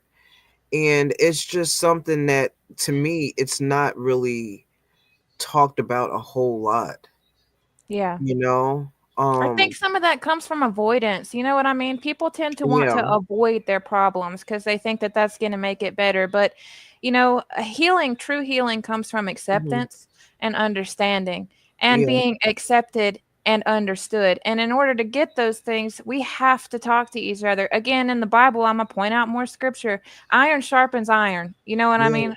And what that means Absolutely. is we're supposed to come to each other and we're supposed to talk with each other. And like you say, all the time, we're supposed to edify and lift each other up. And, Hmm. like I know you and I had that conversation. I won't go into the whole thing, but, I got triggered a couple of times, but I was able to communicate that with you and just be Hmm. like, hey, I'm feeling triggered, but I do want to continue this conversation. And then eventually we Right. got to a point where we were able to have the conversation, end Hmm. in love, and then pick up the next day and Right. everything was great. That was one of the best experiences I have ever had talking Hmm. to someone because it's okay to talk about things that are difficult if you're Yeah. talking to somebody who's there to love you and lift you Right. up and wants to genuinely ask questions because they're curious. And, Right. Right. that's how we grow. Mhm. That's really important. You should have So, just said, "You're triggering me.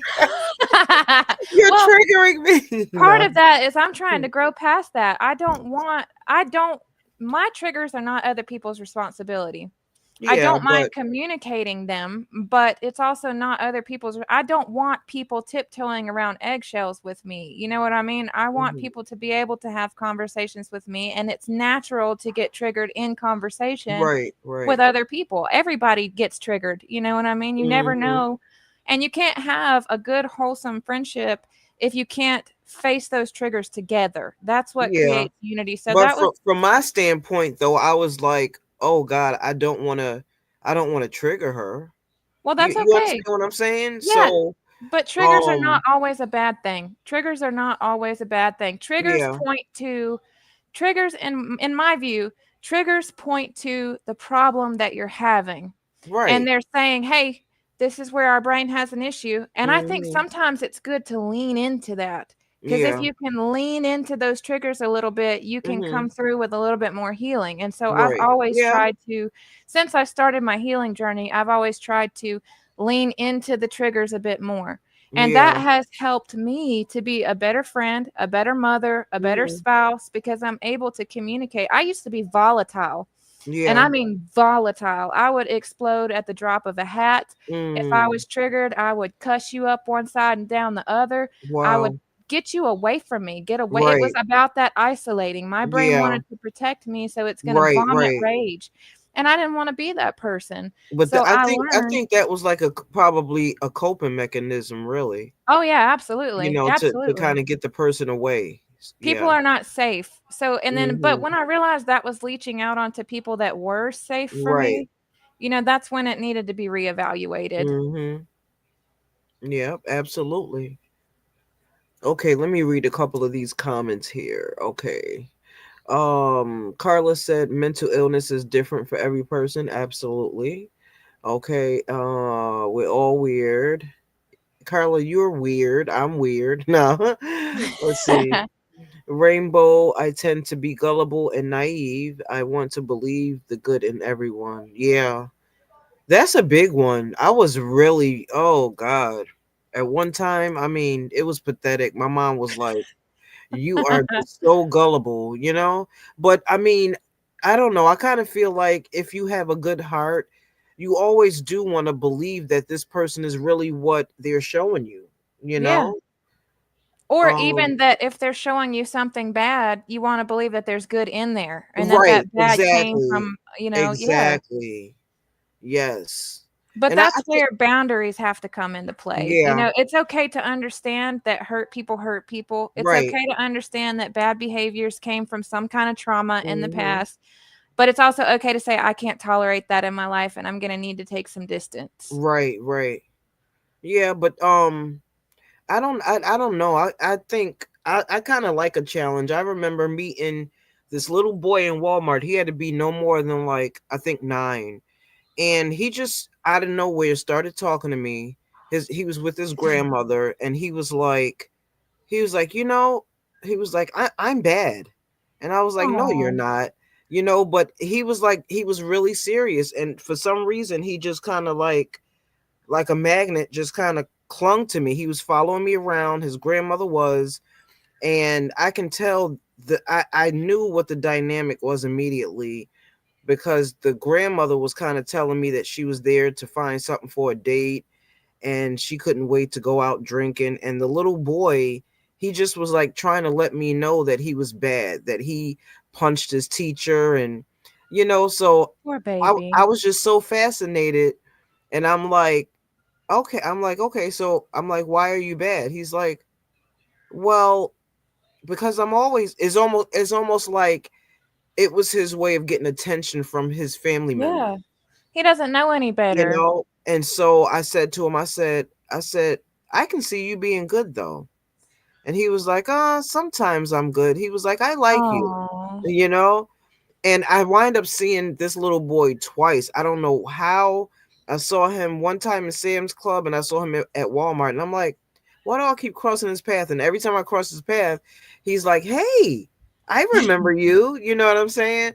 But he was like the cutest damn thing. But he was like so happy to tell me that he was being bad.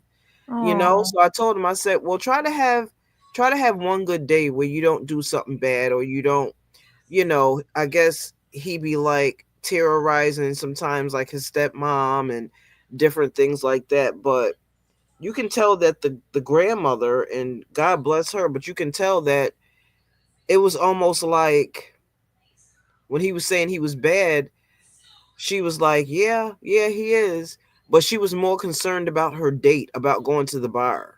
I don't think anybody should ever call a child bad. That hurts my heart and my Yeah. soul because I had to do a lot of research and learning to feel comfortable being part of autism is when you find a special interest, you're going to dive into it. You know what I mean? Learn Hmm. everything you can.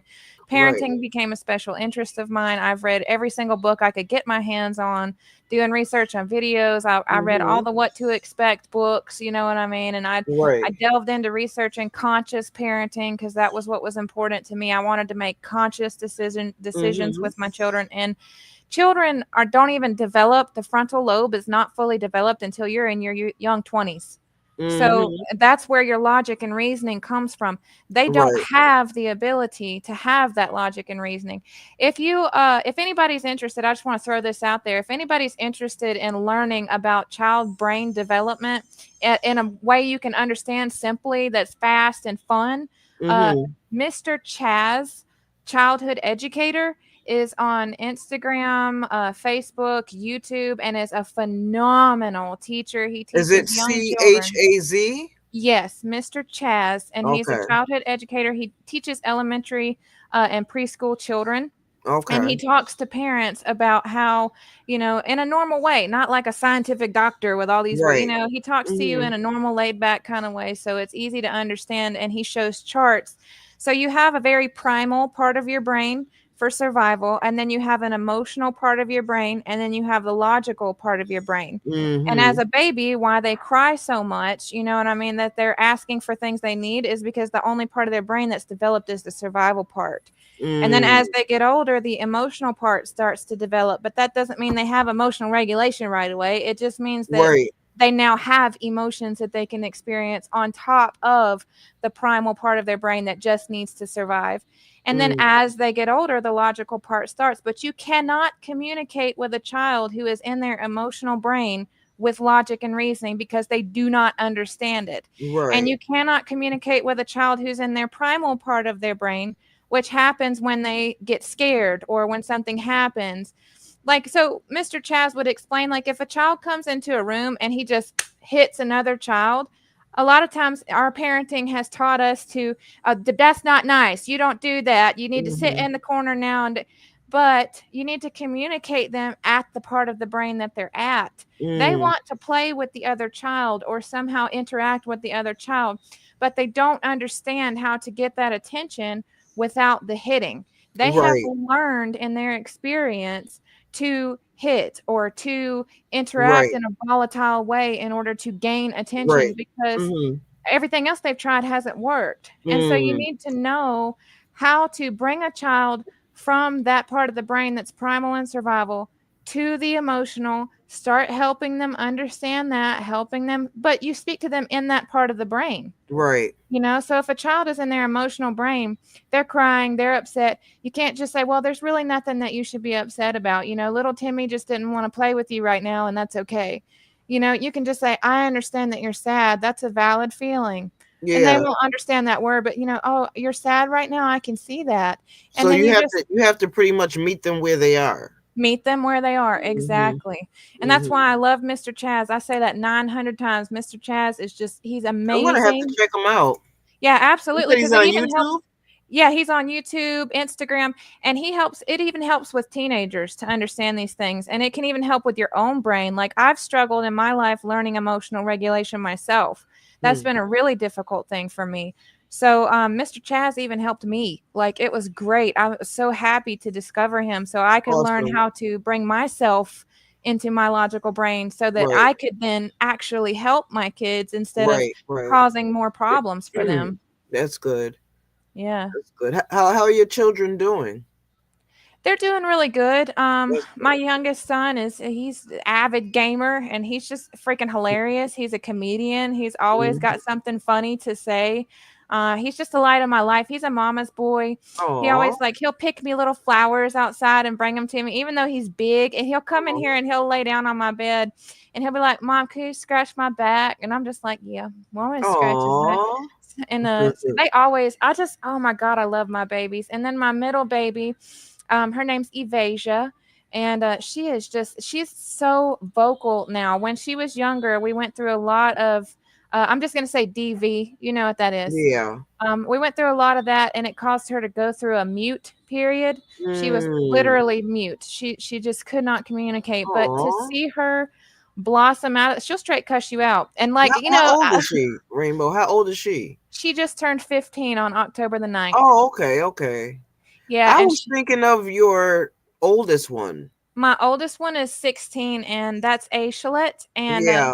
she's Okay. she's doing well. She's actually on a new medication, and it's an injectable, so she only has to take it once a month Oh, instead of taking nice. a pill every day. So, Nice. like, that's really helpful for her. We Oh. are learning as a family to be able to communicate with her in ways that make her feel loved and heard, Yes. and learning how to be there for her in supportive ways. And that's been so beneficial, very beneficial. Hmm. She's feeling I safe think I and heard grounded. you the other day. Trying to think. Oh, I think when you left me a voice clip, I heard maybe her in the background, and you were saying, "Hey, you were being like really what's the word I'm looking for? Like uh not careful, but you were being really sweet and stuff with her. Yeah, yeah. And you were asking her, was she okay? Because I think Mhm. she had came out and you were like, you okay, baby? But you were really just kind of like tender with her, you know? Yeah, absolutely. It's really helpful because when she is in any type of state where she's experiencing any types of hallucinations or things like that. If anybody's here that doesn't know, I just want to say my oldest daughter has schizoaffective disorder, and it causes her to have very realistic hallucinations that interact with her and voices that she hears that interact with her. And sometimes that can be very scary and challenging. And she'll come to me for comfort, but she won't ask for it. She'll just Yeah, walk into the room, just kind of appear. You know what I mean? right, right. And so I've learned that when she does that, that's typically because she needs some type of presence, some type of comfort. So I'll gauge her emotions, what her vibe feels like. It's very much a feeling. I just kind of Yeah. connect with her vibe, and then I'm like, okay, she needs me to ask if she's okay, or she needs me to be emotionally soothing for her in this moment, or she just needs to sit with me, or watch me play with my Mm, toys, or watch me cook dinner, or yeah. whatever it is I'm doing, and then I'll just allow for that. And that's just built off of constantly learning how to respond back and forth with her. But in that moment, I felt like she needed a little bit of Hmm. emotional, soothing and a Now, when comforting was she voice. diagnosed with that? If you don't mind me asking. When she was in the hospital this year in Provo, Utah, Okay. she was in the state hospital, and she had been hospitalized for, I think it was 10 months, wasn't it, babe? 10 months total she was in hospital. Mm-hmm. And she during that they did a full like analysis. They did like Mm-hmm. an IQ test, and they did, which she scored really well. She's extremely intelligent. And then Mm-hmm. they did like all of the testing for, different disorders that she can have, just a complete evaluation. Okay. And I was that's just where they, asking because I thought with well, I know with paranoia schizophrenia, I think that tends to present later on in life. yeah, you're not supposed to just generally. She had already been okay. So these symptoms started when she was about 12 years old, and they Mm, started to get exceedingly worse. And with trauma, the symptoms, because schizophrenia or any schizophrenia type disorder, because there's different types of schizophrenia, mm-hmm. can can be triggered early because of trauma. And Mm, with me being in the DV situation with her biological father until she right. was 11 years old, and then that ending being a trauma in and of itself, and then I Yeah. lost custody of them for 6 months after the divorce, that was also a trauma, and Yeah. all of that compiled to trigger the schizophrenia symptoms early. Oh, So usually they still wouldn't diagnose that until you're 18 years old, right. just because of, I guess, however their practices work. I don't really understand why it's like that. I guess to prevent overdiagnosis. Yeah. Um, but from the time she was 12 years old until she was hospitalized this past year, she struggled with self harm and Aw. unaliving tendencies that were Mm. really bad. And I almost lost her because Aw. of that. She had to have 27 stitches to close her up. Jeez. Yeah, because of an attempt she made to so that was when she was hospitalized for the longer stay, Yeah. and that was like her fourth hospitalization. And Mm. so at that point she had already been involved in what they call prep up here in Utah, and that is a program where it's for prevention and early response to psychotic symptoms. Mm. And so she had been involved in that before she made the attempt on herself, and that was her second attempt on herself, but it was more Mm. severe and almost actually successful. So Wow.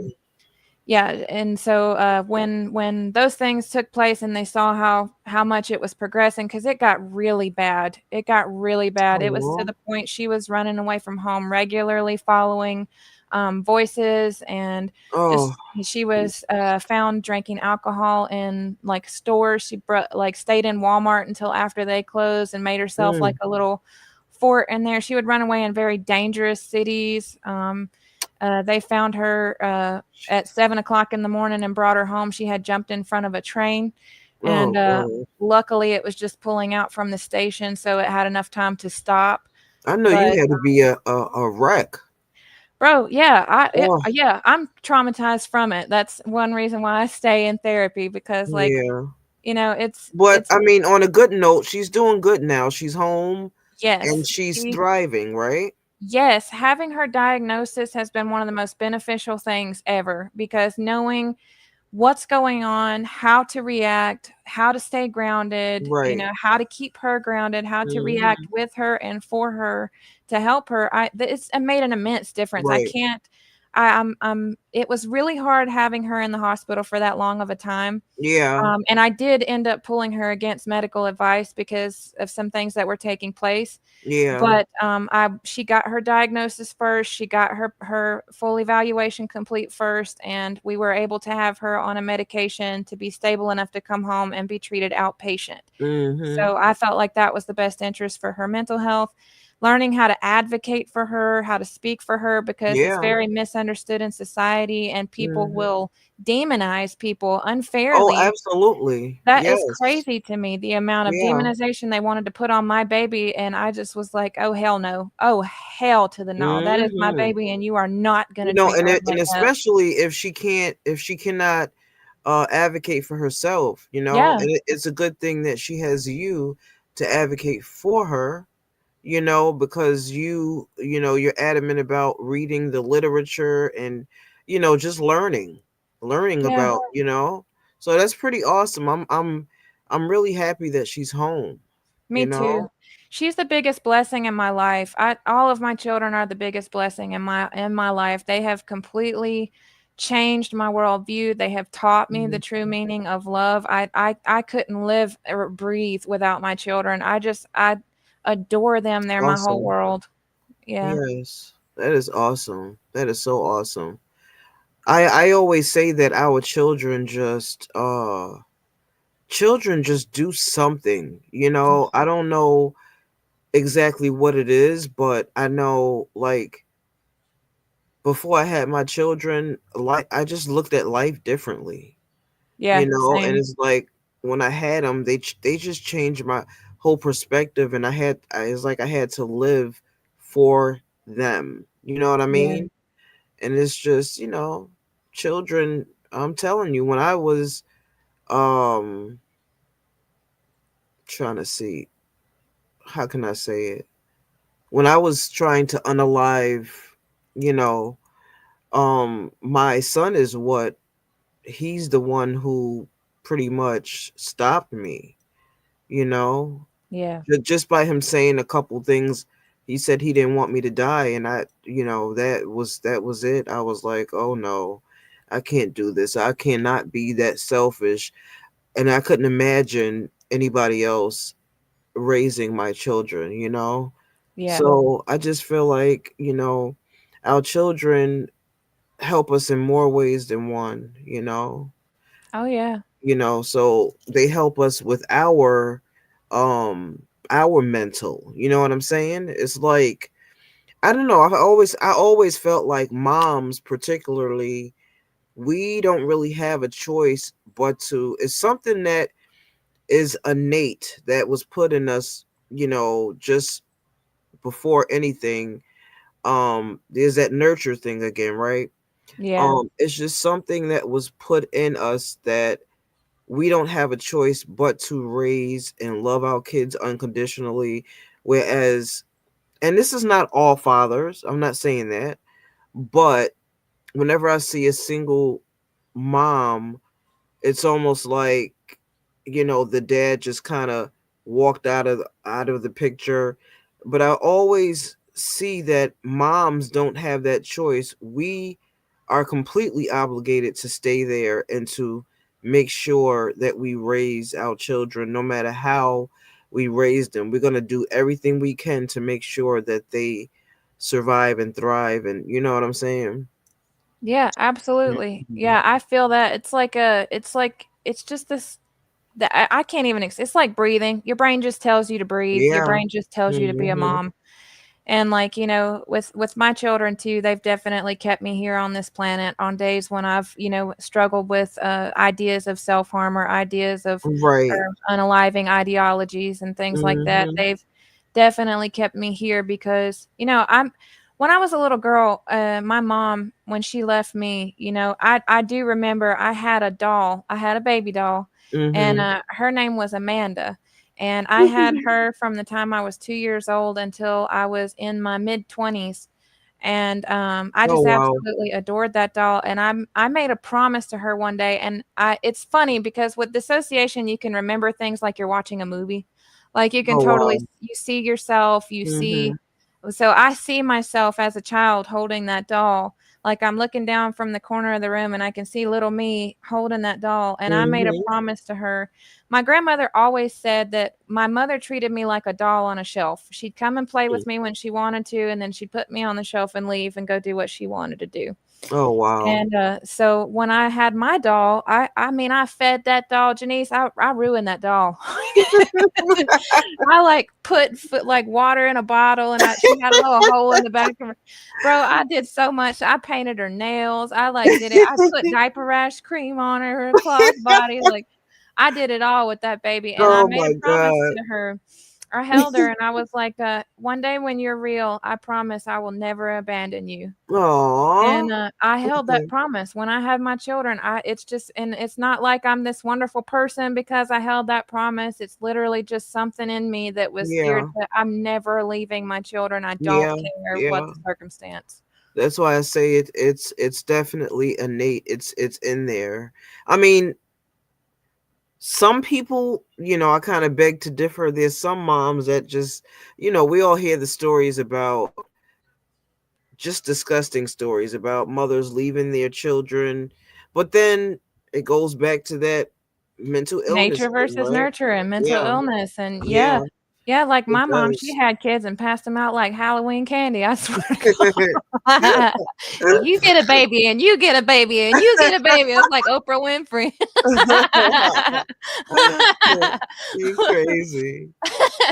Oh my God. Oh, we've been here for 2 hours. Okay, so Wow. the one thing I did want to do before ending the live is I don't know, is it too late or should I wait?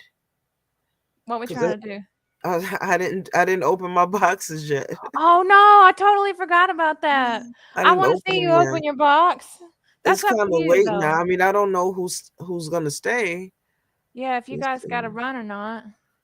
What Man, it's been time? eating me up too. I can't believe I forgot that. I've been every day checking. Did she upload a video yet? Did she upload a video yet? I've been telling my husband I'm gonna kick her butt if she don't get a video.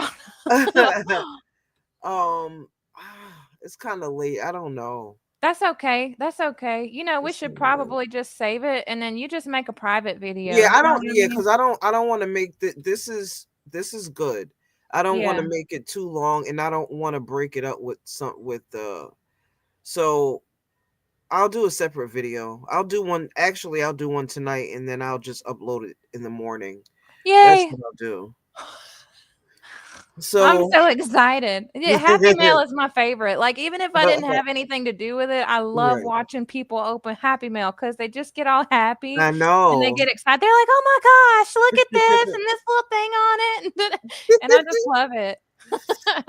Oh, I was having a hot flash. Now I'm cold. I got to see what this heat is on. So, okay, it's been 2 hours, and just so that things don't get lost in translation, I am gonna end the live here. How do you like this?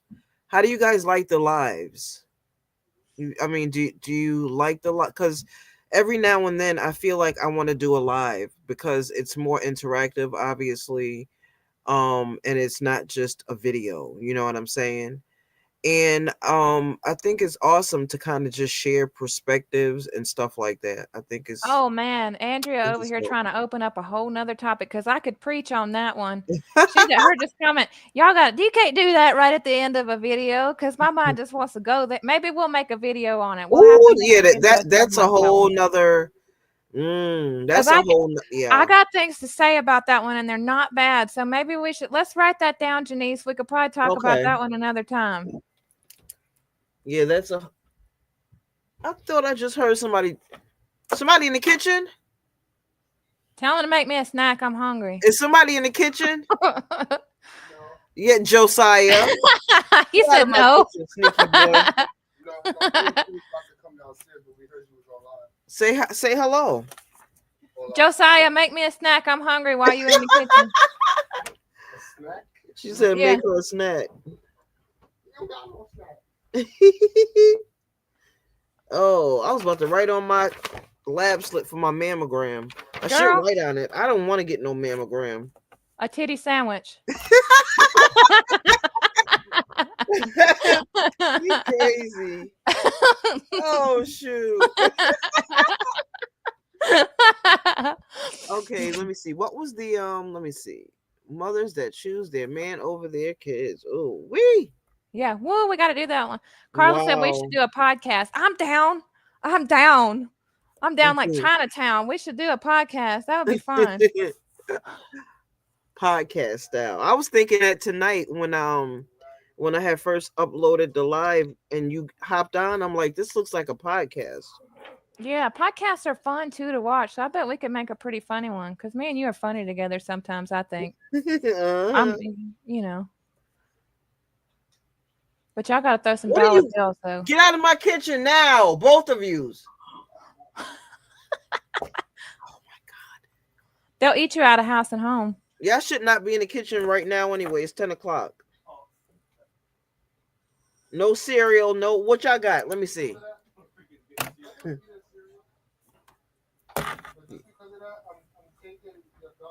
What are y'all getting? Leave my gum alone. Oh my God, these boys. They're getting chips. You getting chips? I want some chips. You said you didn't have no snacks, Josiah.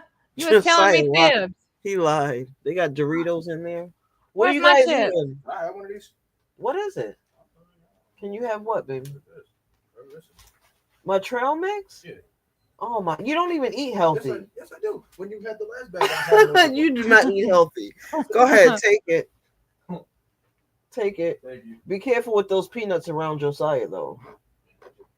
Josiah, get out of my kitchen. What are you looking for? All I hear is bags rustling. Josiah got a peanut allergy. Yeah. Tudor, get out of my kitchen. What do you got? Let me see. Did you shut that light off? What do you have? Yeah. You keep drinking that tea. Oh my God, boy. What do you got? Let me see. Chips. You got a whole bunch of snacks. I see your hands. Oh my God. Pretzels, chips, soda. Don't come back down here. Where's the dip? How you gonna have pretzels and chips and no dip? They got Doritos. I don't think they eat dip with that. That's crazy. I eat jalapeno Cheetos with nacho cheese dip. I love nacho cheese dip. Me too. I could drink that. Oh God, I'm tired now. Ooh. Okay, so girls, thank y'all so much for joining me. Andrea, Carla. Let me see, 6 people. So I think there's a couple of more people on here, but they're not saying anything. They're the quiet stalkers. Well, I typically tell the boys, they don't, every now and then I'll hear like footsteps and they're coming down here to get a drink, but they're not too bad. They don't typically come in the kitchen after like 10 o'clock. I mean, I know that's kind of late, but Josiah's 18 and Jewel's is almost 17. So, you know, they're older. And then baby girl, she's up there. She doesn't really come down to get anything at night. But Jewel's and Nevaeh is Pat's kids, and Josiah is my biological kid. But they're all my kids. So we have a blended family. And I love them like they're my kids. And I be whooping ass up in here like they're my kids. Do they eat each other's food? That's what I want to know. Because my kids they do. Be fighting over eating. Yeah. She hate my stuff. I had it in the microwave. That was mine.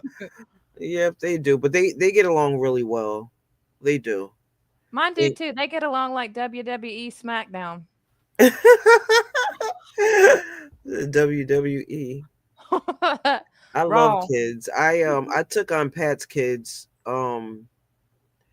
like they were my own, because I felt like if I wasn't gonna really accept him, I mean, if I was gonna accept him, then obviously I had to accept his children. And the same thing with me.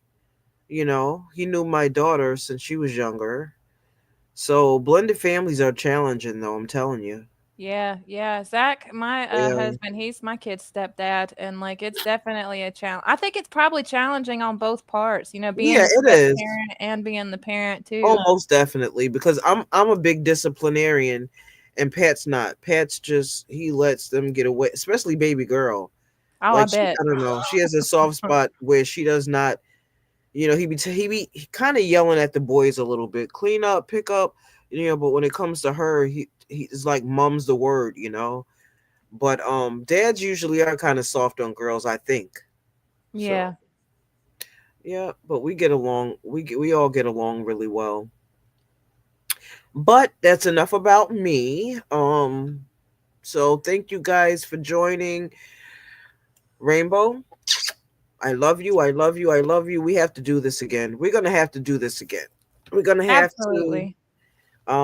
So think of some topics and write them down and stuff and stuff and stuff.